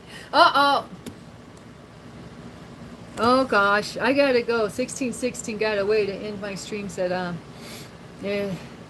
by giving timeouts, but I'm going anyway, 16. But thanks for the nice reminder. 16 be 1616 in. 1616 got an itchy finger to give timeouts, so he likes any excuse to give timeouts. But I'm going to bounce before he starts going there and timing out people for no reason except to get me to stop yapping. Oh, and Paul, you ever watch Breaking Bad? 1616's like my Jesse. Have you ever watched Breaking Bad? I know that's not something we should ought to be watching, but I used to be a prodigal daughter, and I watched Breaking Bad before I got back to the faith. And so I'm Mr. White, and 1616 is my Jesse. Just saying. I used to mod him and unmod him quicker than I change underwear, to be honest. But oh, maybe that was a bad analogy. But anyways, but now I just keep him modded up because it's a little too much drama, to be honest, even for me. All right. Okay, I'm going to check that out right now, Skeetum. All right, love ya.